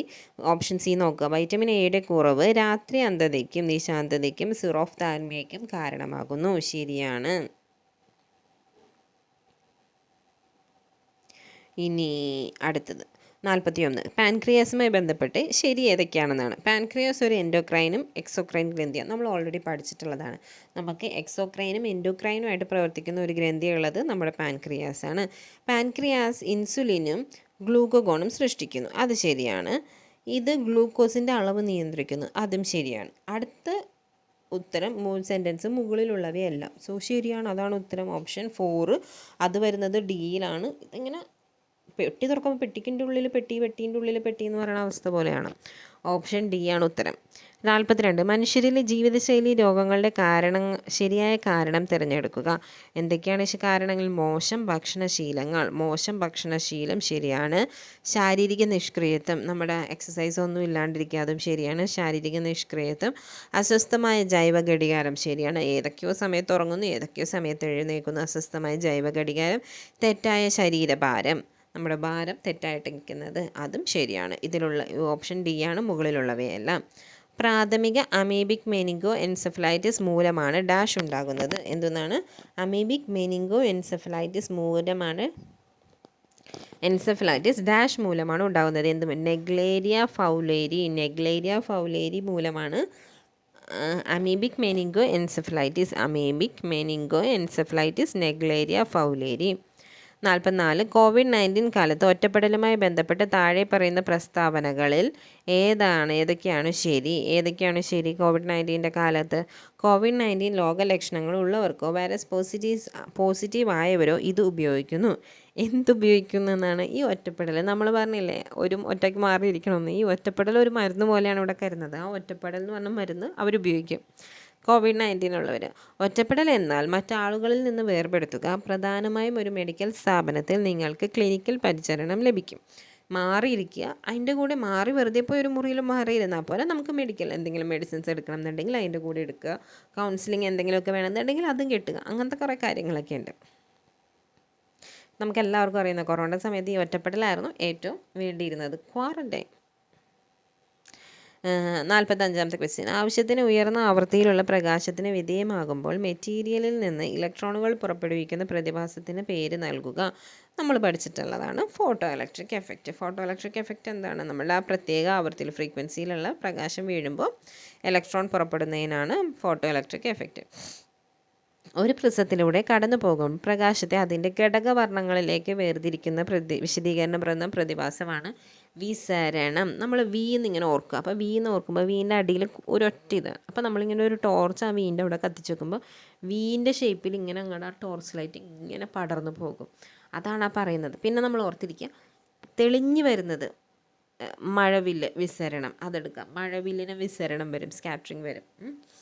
അതൊക്കെ അങ്ങനെയുള്ള ഇങ്ങനെ എല്ലാ ലൈറ്റ്സും തെളിഞ്ഞ് കാണുക, അതാണ് നമ്മുടെ വിസരണം.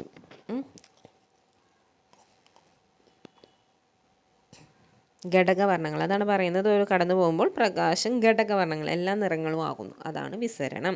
47 താഴെ പറയുന്നവയിൽ ഏതാണ് ദൈർഘ്യമേറിയ തരംഗ ദൈർഘ്യമുള്ള വൈദ്യുത കാന്തിക വികിരണങ്ങൾ? ഇത് പഠിക്കാൻ ഒരു കോഡ് ഓർത്തെഴുതാൽ മതി. അയ്യോ ഞാൻ ഗമയുള്ളവർ എക്സ്റേയും വിമ്മിട്ട് കഴുകും, വിമ്മിട്ട് റെഡിയാകും, കഴുകും എന്നല്ല. അപ്പോൾ എന്താണ് ഗമയുള്ളവർ, ഭയങ്കര ഗമയുള്ളവർ എക്സ്റേയും, എക്സ്റേ ഷീറ്റിൽ എക്സ്റേയും എന്ന് വേണം കേട്ടോ, എക്സ്റേയും വിമ്മിട്ട് റെഡിയാകും. ഗമയുള്ളവരിൽ ഗമ എടുക്കാം. ഗാമ റേസാണ് ആദ്യം വരുന്നത്. ഗാമ റേസ് വേറെ കോഡ് വെച്ച് പഠിച്ചേക്കണവർക്ക് ഇതൊക്കെ എന്താണെന്ന് വെച്ചാൽ നിങ്ങൾ പഠിച്ച കോഡ് എടുത്താൽ മതി കേട്ടോ. ഗമയുള്ളവർ ഗമ, എക്സ്റേയും എക്സ്റേയിൽ എക്സ്റേ എടുക്കുക, അപ്പോൾ എക്സ്റേസ്.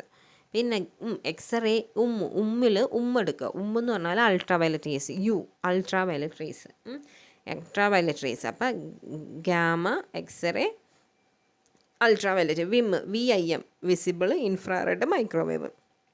റെഡിയാക്കുമ്പോൾ radio waves. ഇത്ര ഓർത്തിരിക്കുക. ഇതിൽ ഇങ്ങനെ കൂടിയ വരുന്നത് നമ്മുടെ വേവ് ലെങ്ത്ത് അങ്ങ് അറ്റത്തോട് കൂടി വരും. റെഡിയാക്കുമ്പോൾ റെഡിയാണ് ഏറ്റവും കൂടിയതുള്ളത്. പക്ഷേ ഇവിടുത്തെ ഓപ്ഷനിൽ നമുക്ക് റെഡി ഇല്ല. അപ്പോൾ ഏറ്റവും ഉള്ളത് ആദ്യം ഗമയുള്ളവർ, അപ്പോൾ അതിന് കുറവാണ്. ഗമയുള്ളവർ എക്സ്റേക്ക് കുറവാണ്. ഉമ്മിൽ അൾട്രാവയലറ്റിൽ അതിനും കുറവാണ്. അപ്പോൾ ഇവിടെ റൈറ്റ് സൈഡിലോട്ട് വരുന്നതിലുള്ളത് ഇൻഫ്രാറെഡേ ഉള്ളൂ. അപ്പോൾ നമുക്കതെടുക്കാം. ആ ഇൻഫ്രാറെഡിന് എന്താ ഉള്ളത്? വേവ് ലെങ്ത്ത് തരംഗദൈർഘ്യം കൂടുതലുള്ളത്.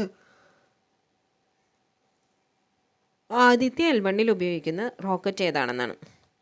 L1 അല്ലേ, L തിരിച്ചിട്ട് എന്ത് വരും? 7 പോലെ ഇരിക്കും. അപ്പോൾ PSLV C57 ആണ്. PSLV C57 ആണ് ആദിത്യ L1 വേണ്ടി ഉപയോഗിക്കുന്നത്. ആദിത്യയുടെ നമ്മളറിയാലോ സോളാറിന് വേണ്ടിയിട്ടുള്ള സണ്ണിൻ്റെ നോക്കാൻ വേണ്ടിയിട്ട്, കൊറോണ അവിടുത്തെ കാര്യങ്ങളൊക്കെ നോക്കാൻ വേണ്ടിയിട്ടാണ് എന്ത് പോയിരിക്കുന്നത്? ആദിത്യ L1. കെമിക്കൽ ബോണ്ടിങ് സംബന്ധിച്ച് ഏത് പ്രസ്താവനകളാണ് ശരി? കെമിക്കൽ ബോണ്ടിങ് ഇലക്ട്രോ പോസിറ്റീവ് മൂലകവും ഇലക്ട്രോ നെഗറ്റീവ് മൂലകവും തമ്മിൽ അയോണിക് ബോണ്ട് രൂപപ്പെടുന്നു, ശരിയാണ്. ഇലക്ട്രോ നെഗറ്റീവ് മൂലകവും തമ്മിൽ കോവാലൻ ബോണ്ടിങ് രൂപപ്പെടുന്നു, അതും ശരിയാണ്. പിന്നെ ഇലക്ട്രോ പോസിറ്റീവ് മൂലകങ്ങൾക്ക് കോർഡിനേറ്റ് ബോണ്ടിങ് അത് വരില്ല. ഇലക്ട്രോ പോസിറ്റീവ് മൂലകങ്ങൾക്കിടയിൽ ലോഹ ബോണ്ടിങ് രൂപപ്പെടുന്നു, അതും ശരിയാണ്. 50ാമത്തെ ക്വസ്റ്റ്യൻ നോക്കാം. ഹീലിയത്തെ സംബന്ധിച്ച് താഴെ പറയുന്നവയിൽ ഏതാണ് ശരിയല്ലാത്തത്? അറിയപ്പെടുന്ന ഏതൊരു പദാർത്ഥത്തിൻ്റെയും ഏറ്റവും കുറഞ്ഞ തിളനിലയാണ് ഹീലിയത്തിന്. ബോയിലിംഗ് പോയിൻറ്റ് വളരെ കുറവാണെന്ന് വെച്ചാൽ -273 എന്തോ ആണ് നമ്മുടെ ഹീലിയത്തിൻ്റെ ഇതെന്ന് പറയുന്നത്. അതിന് ബോയിലിംഗ് പോയിൻ്റ് എന്ന് പറഞ്ഞാൽ 4.22 K അല്ലെങ്കിൽ -268.93 അത്രയും ഡിഗ്രി സെൽഷ്യസ്, -270 260 അത്രയാണ് അതിൻ്റെ ബോയിലിംഗ് പോയിൻ്റ് എന്ന് പറയുന്നത്. ഉയർന്ന മർദ്ദത്തിൽ ഹീലിയം ദ്രാവകമായി മാറുന്നു, അതില്ല. തണുപ്പിക്കുമ്പോൾ ഹീലിയം ദ്രാവകമായി മാറുന്നു. തണുപ്പിക്കുമ്പോഴാണെന്ന് വെച്ചാൽ ആ 268 താഴെ പോകുമ്പോഴാണ് എന്ത് ചെയ്യുന്നത്? ദ്രാവകമായി മാറുന്നു. 51ാമത്തെ ക്വസ്റ്റ്യൻ. ലായകത സംബന്ധിച്ച് താഴെ പറയുന്ന പ്രസ്താവനകളിൽ ഏതാണ് ശരി? ലായനികൾക്കും ലായകങ്ങൾക്കും സമാനമായ രാസോപമം ഉണ്ടെങ്കിൽ ലായകത ഉയർന്നതാണ്. ഒരേ ടൈപ്പിലുള്ളതാണെങ്കിൽ പെട്ടെന്ന് ലയിക്കുന്നതായിരിക്കും. ധ്രുവീയ സംയുക്തങ്ങൾ ധ്രുവീയ ലായകങ്ങളിൽ വളരെ ലയിക്കുന്നതാണ്, അതും ശരിയാണ്. അതാണ് ധ്രുവീയം. ലായനികൾക്കും ലായകങ്ങൾക്കും സമാനമല്ലാത്ത രാസഗുണമുണ്ടെങ്കിൽ ലായകത കുറവാണ്, അതും ശരിയാണ്. രണ്ടും ഡിഫറെൻ്റ് ആണെങ്കിൽ ലായകത കുറവായിരിക്കും. ധ്രുവീയ സംയുക്തങ്ങൾ അല്ലാത്ത ലായകങ്ങളിൽ വളരെ ലയിക്കുന്നതാണ്. ഇല്ല, ഒരിക്കലും പെട്ടെന്ന് ലയിക്കില്ല, അത് ബുദ്ധിമുട്ടായിരിക്കും.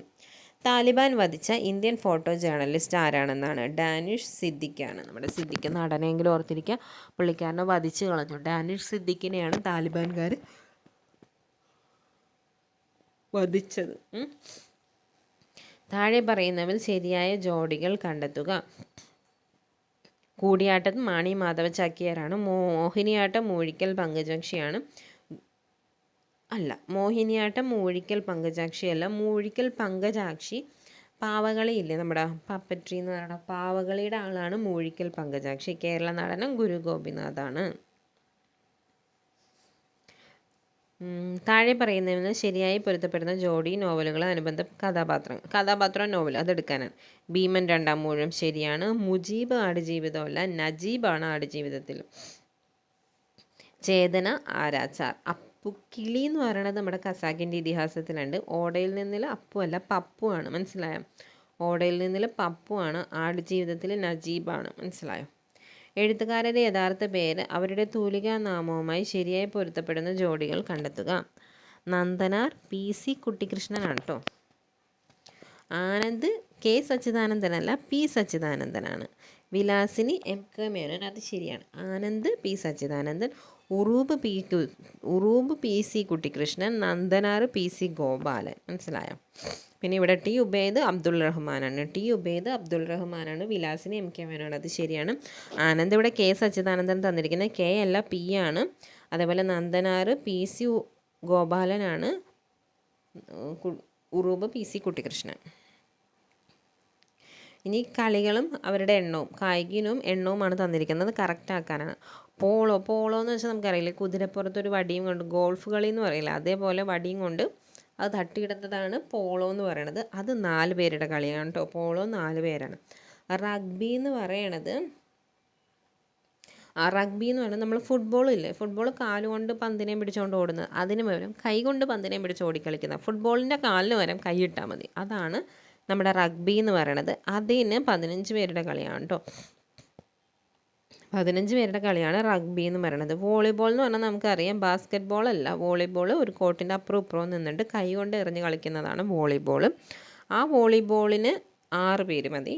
ഇനി ബേസ്ബോൾ എന്ന് പറഞ്ഞാൽ നമ്മുടെ ക്രിക്കറ്റ് പോലത്തെ ഒരു തരം നീണ്ട ഈ സ്റ്റമ്പ് പോലത്തെ ഒരു തരം ബാറ്റും പിടിച്ചിട്ട് 3 വഴികളുണ്ടാവും അടിക്കണ ആൾക്ക് ഓടാൻ. അങ്ങനെയെങ്കിലുമൊക്കെ ഓടിക്കളിക്കുന്ന ഒരു കളിയാണ് എന്തെന്ന് പറയണത്, ബേസ്ബോൾ എന്ന് പറയണത്. അതിന് 9 പേര് വേണം. അപ്പോൾ പോളോ എന്ന് പറഞ്ഞാൽ കുതിരപ്പുറത്ത് പോണതിന് 4 പേര് മതി. റഗ്ബി എന്ന് പറയണത് ഫുട്ബോൾ പോലെ കയ്യിൽ പിടിച്ച് ഓടിക്കളിക്കുന്ന പന്ത് കളിക്കുന്ന കളിയാണ് റഗ്ബി, 15 പേര് വേണം. വോളിബോൾ നമ്മുടെ ബാസ്ക്കറ്റ് ബോൾ പോലത്തെ ഒരു വലയുടെ അപ്പുറം ഇപ്പുറം നിന്നിട്ട് കൈ കൊണ്ട് എറിഞ്ഞ് കളിക്കുന്നതാണ് വോളിബോൾ. അതിന് 6 പേര് മതി. ബേസ്ബോൾ എന്ന് പറഞ്ഞാൽ ക്രിക്കറ്റ് പോലെ സ്റ്റമ്പാണ് ബാറ്റായിട്ട് ഉപയോഗിക്കുക. അതിന് എത്ര പേര് വേണം? 9 പേര് വേണം. ഇനി 57ാമത്തെ ക്വസ്റ്റ്യൻ. താഴെ പറയുന്നവയിൽ നിന്ന് ബ്രഹ്മാനന്ദ ശിവയോഗിയുടെ കൃതികൾ തിരഞ്ഞെടുക്കുക. മോക്ഷപ്രദീപവും ബ്രഹ്മസങ്കീർത്തനം മാത്രമേ എന്തുള്ളൂ, ബ്രഹ്മാനന്ദ ശിവയോഗിയുടെ ഉള്ളൂ. പിന്നെ ആത്മവിദ്യ കാഹളം എന്ന് പറയുന്നത് നമ്മുടെ ആരുടെയാണ്? വാഗ്ഭടാനന്ദൻ്റെയാണ് ആത്മവിദ്യ കാഹളം. ഇനി അടുത്ത ക്വസ്റ്റ്യൻ ക്യാൻസൽ ആയതാണ്, തെറ്റുണ്ട് അതിൽ ചോദ്യത്തിൽ തന്നെ. ഇനി 2024 പത്മ പുരസ്കാര ജേതാക്കളുടെ പേരുകൾ നൽകിയിരിക്കുന്നു. തെറ്റായ ഓപ്ഷനുകൾ കണ്ടെത്തുവാനാണ്. ഇതിൽ ഉമ ശങ്കർ പാണ്ഡെ മാത്രമേ ഇല്ലാണ്ടുള്ളൂ. ബാക്കി മിഥുൻ ചക്രവർത്തിയും ഫാത്തിമ ബീവിയും സീതാറാം ജിൻഡാലൊക്കെ ഉണ്ട്. നമുക്ക് കുറച്ച് മലയാളീസിനെ പഠിക്കാം. മലയാളികളായ സുപ്രീം കോടതി മുൻ judge M Fathima Beevi, BJP നേതാവ് O രാജഗോപാൽ, ഗായിക ഉഷ ഉദപ്പ് എന്നിവരടക്കം 16 പേർക്ക് പത്മഭൂഷൺ. അശ്വതി തിരുനാൾ ഗൗരി ലക്ഷ്മി ബായിയും, കഥകളി ആചാര്യൻ സദനം ബാലകൃഷ്ണ, തെയ്യം കലാകാരൻ EP നാരായണൻ, കാസർകോട്ടെ പരമ്പരാഗത നെൽ കർഷകൻ സത്യനാരായണ ബലരി, P ചിത്രൻ നമ്പൂതിരിപ്പാട്, മുനി നാരായണ പ്രസാദ് എന്നീ മലയാളികളടക്കം 110 പേർക്ക് പത്മശ്രീ. ഇത്രയും പേരുണ്ട് കേട്ടോ.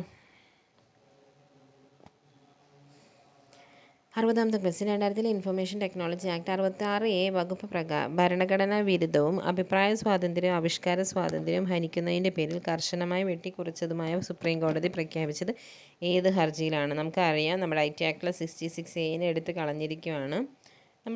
നമുക്കുള്ള സ്വാതന്ത്ര്യം, അഭിപ്രായ സ്വാതന്ത്ര്യം ഹനിക്കുന്നു എന്ന് പറഞ്ഞിട്ട് അതെടുത്ത് മാറ്റിയേക്കാണ്. അത് ഏതിൽ വരുന്നതാണ്? ശ്രേയ സിംഗാളും യൂണിയൻ ഓഫ് ഇന്ത്യയും, Shreya Singhal versus union of India കേസിൽ വരുന്നതാണ് അത്. പിന്നെ നമുക്ക് ഈ കുറച്ച് ക്വസ്റ്റ്യൻസ് നമുക്കൊന്ന് ഈ കേസസ് ഏതൊക്കെയാണ്. പിന്നെ Navdeep Singh Johar versus union of India case. സ്വവർഗരതി ഉൾപ്പെടെ മുതിർന്നവർക്കിടയിൽ എല്ലാ സമ്മതത്തോടെയുമുള്ള ലൈംഗികത കുറ്റകരമല്ലാതെ സമ്മതത്തോടെയുള്ള സ്വവർഗരതി ഉൾപ്പെടെ, അതാണ് Navtej Singh Johar versus union of India. ഇനി അടുത്തിരിക്കുന്ന ഹബ്ബ് ഒരു മൾട്ടി പോർട്ട് റിപ്പീറ്ററാണ്. ഹബ്ബ് എന്താണ്? ഹബ്ബ് ഒരു റിപ്പീറ്റർ പോലെയാണ്. നമുക്കറിയാം, നമ്മൾ വൈറ്റില ഹബ്ബ് എന്ന് പറയണത് അവിടെ ചെന്ന് നിന്നിട്ട് നമുക്ക് വേറെ എങ്ങോട്ട് വേണമെങ്കിലും പോവാം. അതാണ് ഹബ്ബ് എന്ന് പറയുന്നത്. പക്ഷേ ഹബ്ബിന് അറിയില്ല, നമ്മളിപ്പോൾ ഒരു ഡാറ്റ വരെയാണ്, ഹബ്ബിലോട്ട് ഒരു ഡാറ്റ വന്നാൽ ആ ഡാറ്റയ്ക്ക് അഡ്രസ്സ് കയ്യിലുണ്ടെങ്കിൽ കൂടി ഹബ്ബിന് തിരിച്ചറിയാൻ പറ്റില്ല. ഹബ്ബ് അതെന്ത് ചെയ്യും, അവിടെ നിന്ന് പോകുന്ന എല്ലാ നോഡുകളിലോട്ടും ആ ഒരു ഡാറ്റ കടത്തിവിടും. പക്ഷേ എടുക്കുന്നത് അതിനാവശ്യമുള്ള ആൾ മാത്രമേ അത് എടുക്കുകയുള്ളൂ. പക്ഷേ അയാൾ എല്ലായിടത്തോട്ടും, അപ്പോൾ എന്ത് പറ്റും, ട്രാഫിക് കൂടും, എല്ലാ ബസ്സിലോട്ടും അത് കടത്തിവിടും. അതാണ് ഹബ്ബിൻ്റെ ഒരു പോരായ്മ. പക്ഷേ ഇതുവരെ സ്വിച്ച് ആണെന്നുണ്ടെങ്കിൽ വേണ്ട ഒരാളുടെ അടുത്തോട്ട് മാത്രമേ അയാൾ വിടുകയുള്ളൂ. അതാണ് സ്വിച്ചിൻ്റെ ഒരു മേന്മ, മനസ്സിലായി. ട്രാഫിക് കുറയും. റൂട്ടറുകൾ ബ്രിഡ്ജുകളേക്കാൾ ചിലവേറിയതാണ്. റൂട്ടറുകൾ, അത് ശരിയാണ്. റൂട്ടറുകൾ ബ്രിഡ്ജുകളേക്കാൾ ചിലവേറിയതാണ്, അതും ശരിയാണ്. ഗേറ്റ് വേകൾ ലാറ്റ ലിങ്ക് ലെയർ മാത്രം പ്രവർത്തിപ്പിക്കുന്നു. അല്ല, ഗേറ്റ് വേകൾ പ്രവർത്തിക്കുന്നത് നെറ്റ്വർക്ക് ലെയറിലാണ്. ഗേറ്റ് വേ എന്ന് പറയുന്നത് നമ്മളുടെ 2 ഡിഫറെൻറ്റ് നെറ്റ്വർക്ക്സിൽ വർക്ക് ചെയ്യാൻ വേണ്ടിയിട്ടാണ്, ഡിഫറെൻറ്റ് ഇതിലുള്ളവർക്ക് വേണ്ടി വർക്ക് ചെയ്യാൻ വേണ്ടിയിട്ടാണ് ഗേറ്റ് വേ ഉള്ളത്.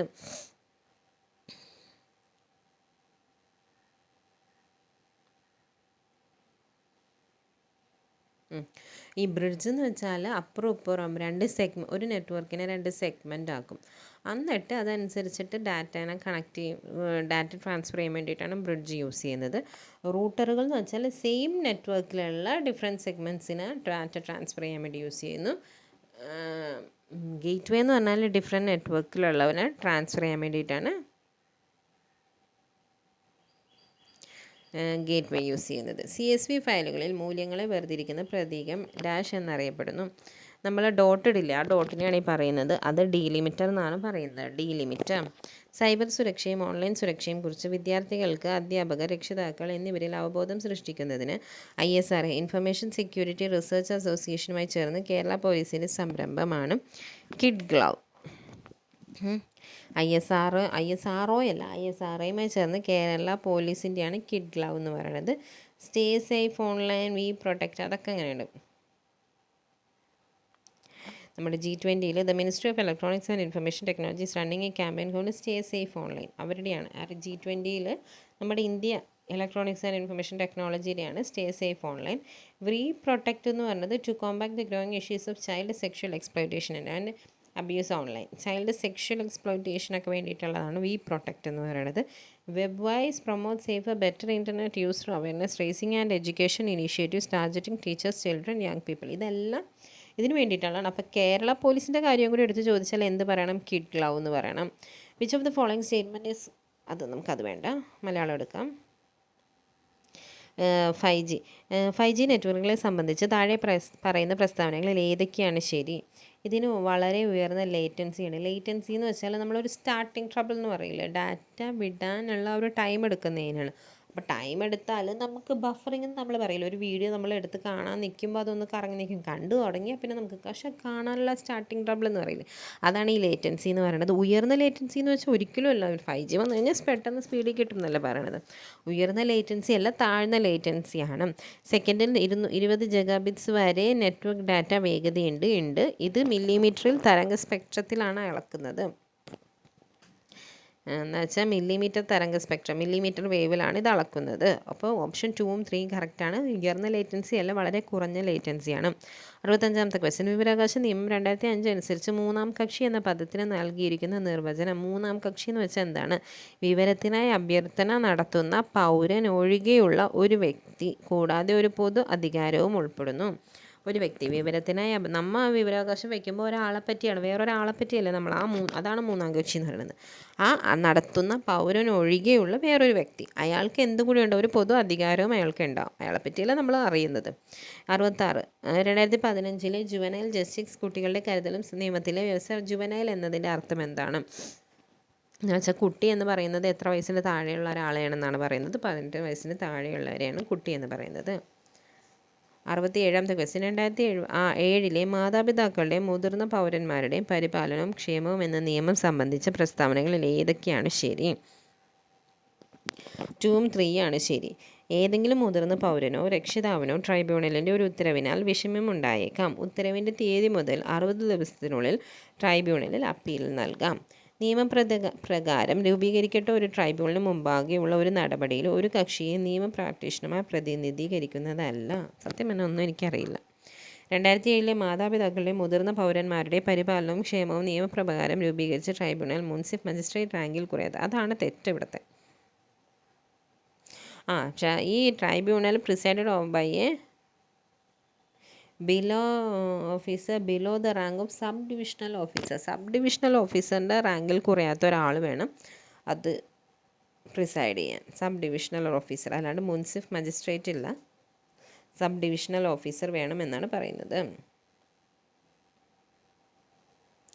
1999 കേരള ലോകായുക്ത നിയമത്തെക്കുറിച്ച് ശരി ഏതൊക്കെയാണെന്നാണ് ചോദിച്ചിരിക്കുന്നത്. ഒരെണ്ണം മാത്രമേ ശരിയുള്ളൂ.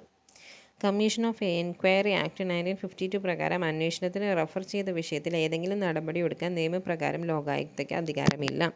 ലോകായുക്ത എന്ന് വെച്ചാൽ കേസ് അന്വേഷിക്കേണ്ട കാര്യവും വിധി പറയേണ്ട കാര്യമൊന്നും അവർക്കില്ല. അവർക്ക് കുറച്ച് കാര്യങ്ങൾ നോക്കിയാൽ നടത്തിയാൽ മാത്രം മതി. അതാണ് പറയുന്നത്. ലോകായുക്ത അതിൻ്റെ പ്രവർത്തനങ്ങളുടെ പ്രകടനത്തെക്കുറിച്ച് ഏകീകൃത റിപ്പോർട്ട് എല്ലാ വർഷവും സർക്കാരിൻ്റെ ചീഫ് സെക്രട്ടറിക്ക് സമർപ്പിക്കേണ്ടത് തെറ്റാണ്. ലോകായുക്ത നിയമത്തിലെ വ്യവസ്ഥകൾക്കനുസൃതമായി അന്വേഷണത്തിനും വിചാരണയ്ക്കും വേണ്ടി ലോകായുക്ത എന്നറിയപ്പെടുന്ന ഒരാളെ മുഖ്യമന്ത്രി നിയമിക്കും. അതും തെറ്റാണ്. അന്വേഷണം വിചാരണ ഒന്നും നടത്തണ്ട. ലോകായുക്ത റിപ്പോർട്ട് കൊടുക്കുന്നത് ഗവർണർക്കാണ്. The governor of the state through nomination by chief minister. Report കൊടുക്കുന്നത് ഗവർണർക്കാണ്. മനസ്സിലായോ? റിപ്പോർട്ട് കൊടുക്കുന്നത് ഗവർണർക്കാണ്.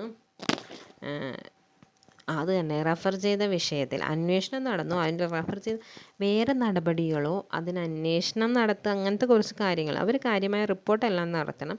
പക്ഷേ അതിന് അന്വേഷണമോ വിചാരണയോ അങ്ങനെയുള്ള കാര്യങ്ങളൊന്നും ലോകായുക്ത ചെയ്യാൻ പാടില്ല എന്നാണ് പറയുന്നത്.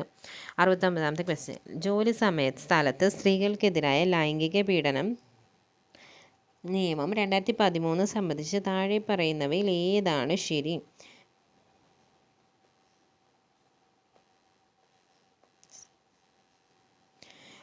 പ്രിസൈഡിംഗ് ഓഫീസറും ഇൻറ്റേർണൽ പരാതി കമ്മിറ്റിയിലെ അംഗങ്ങളും നാമനിർദ്ദേശം ചെയ്ത തീയതി മുതൽ 3 വർഷത്തിൽ കൂടാത്ത പദവി വഹിക്കും. ഇതൊന്നും എനിക്കറിയാത്ത ക്വസ്റ്റ്യൻസാണ്, എന്തൊക്കെയോ ഉണ്ട്. സീനിയർ തലത്തിൽ ജോലി ചെയ്യുന്ന ഒരു സ്ത്രീ ആയിരിക്കേണ്ട ഒരു പ്രിസൈഡിംഗ് ഓഫീസറെ ബന്ധപ്പെട്ട സംസ്ഥാന സർക്കാർ നാമനിർദ്ദേശം ചെയ്യും. പീഡനത്തിനിരയായ ഏതെങ്കിലും ഒരു സ്ത്രീക്ക് കഴിഞ്ഞ സംഭവം നടന്ന തീയതി മുതൽ 1 മാസത്തിനുള്ളിൽ ജോലി സ്ഥലത്തെ ലൈംഗിക അതിക്രമം സംബന്ധിച്ച ആന്തരിക പരാതി കമ്മിറ്റിക്ക് പരാതി നൽകാം. താഴെ പറയുന്നവയിൽ ഏതാണ് ശരിയെന്നാണ്. ആകെ ഒന്നാമത്തെ ഉത്തരം മാത്രമേ ശരിയുള്ളൂ.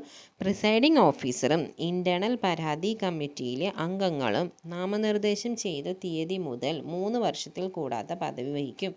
3 വർഷം വരെ അവർക്ക് സമയമുണ്ടെന്നാണ് പറയുന്നത്.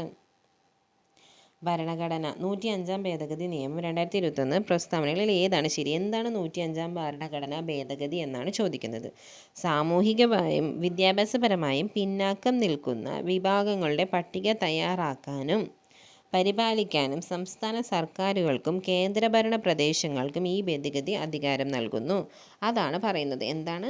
സാമൂഹികമായും വിദ്യാഭ്യാസപരമായും പിന്നാക്കം നിൽക്കുന്ന വിഭാഗങ്ങളുടെ പട്ടിക തയ്യാറാക്കാനും പരിപാലിക്കാനും സംസ്ഥാന സർക്കാരുകളും കേന്ദ്രഭരണ പ്രദേശങ്ങൾക്ക് ഈ ഭേദഗതി അധികാരം നൽകുന്നു.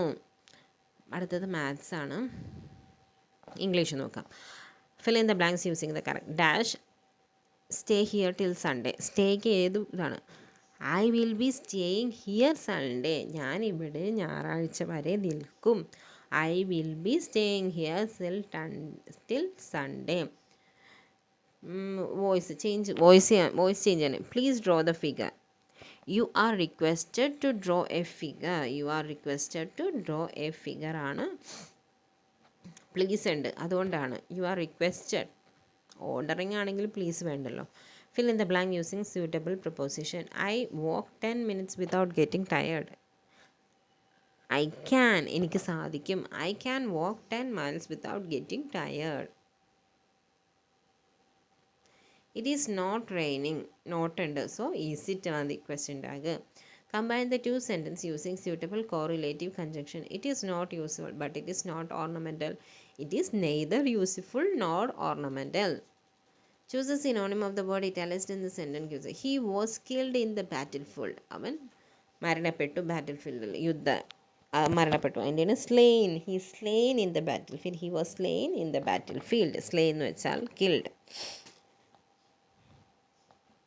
ജെറണ്ട് യൂസ് ചെയ്യാനാണ് അപ്രോപ്രിയേറ്റ് ആയിട്ടുള്ള ജെറണ്ട്. ഇവിടുത്തെ ജെറണ്ട് ഷെയറിംഗ് ആണ്. ടു ഇല്ലാത്തതിനെയാണ് നമ്മൾ ജെറണ്ട് എന്ന് പറയുക കേട്ടോ. Do you mind sharing some pictures of your trip on Facebook? Substitute the words underlined with a suitable phrasal verb. Summoned send for.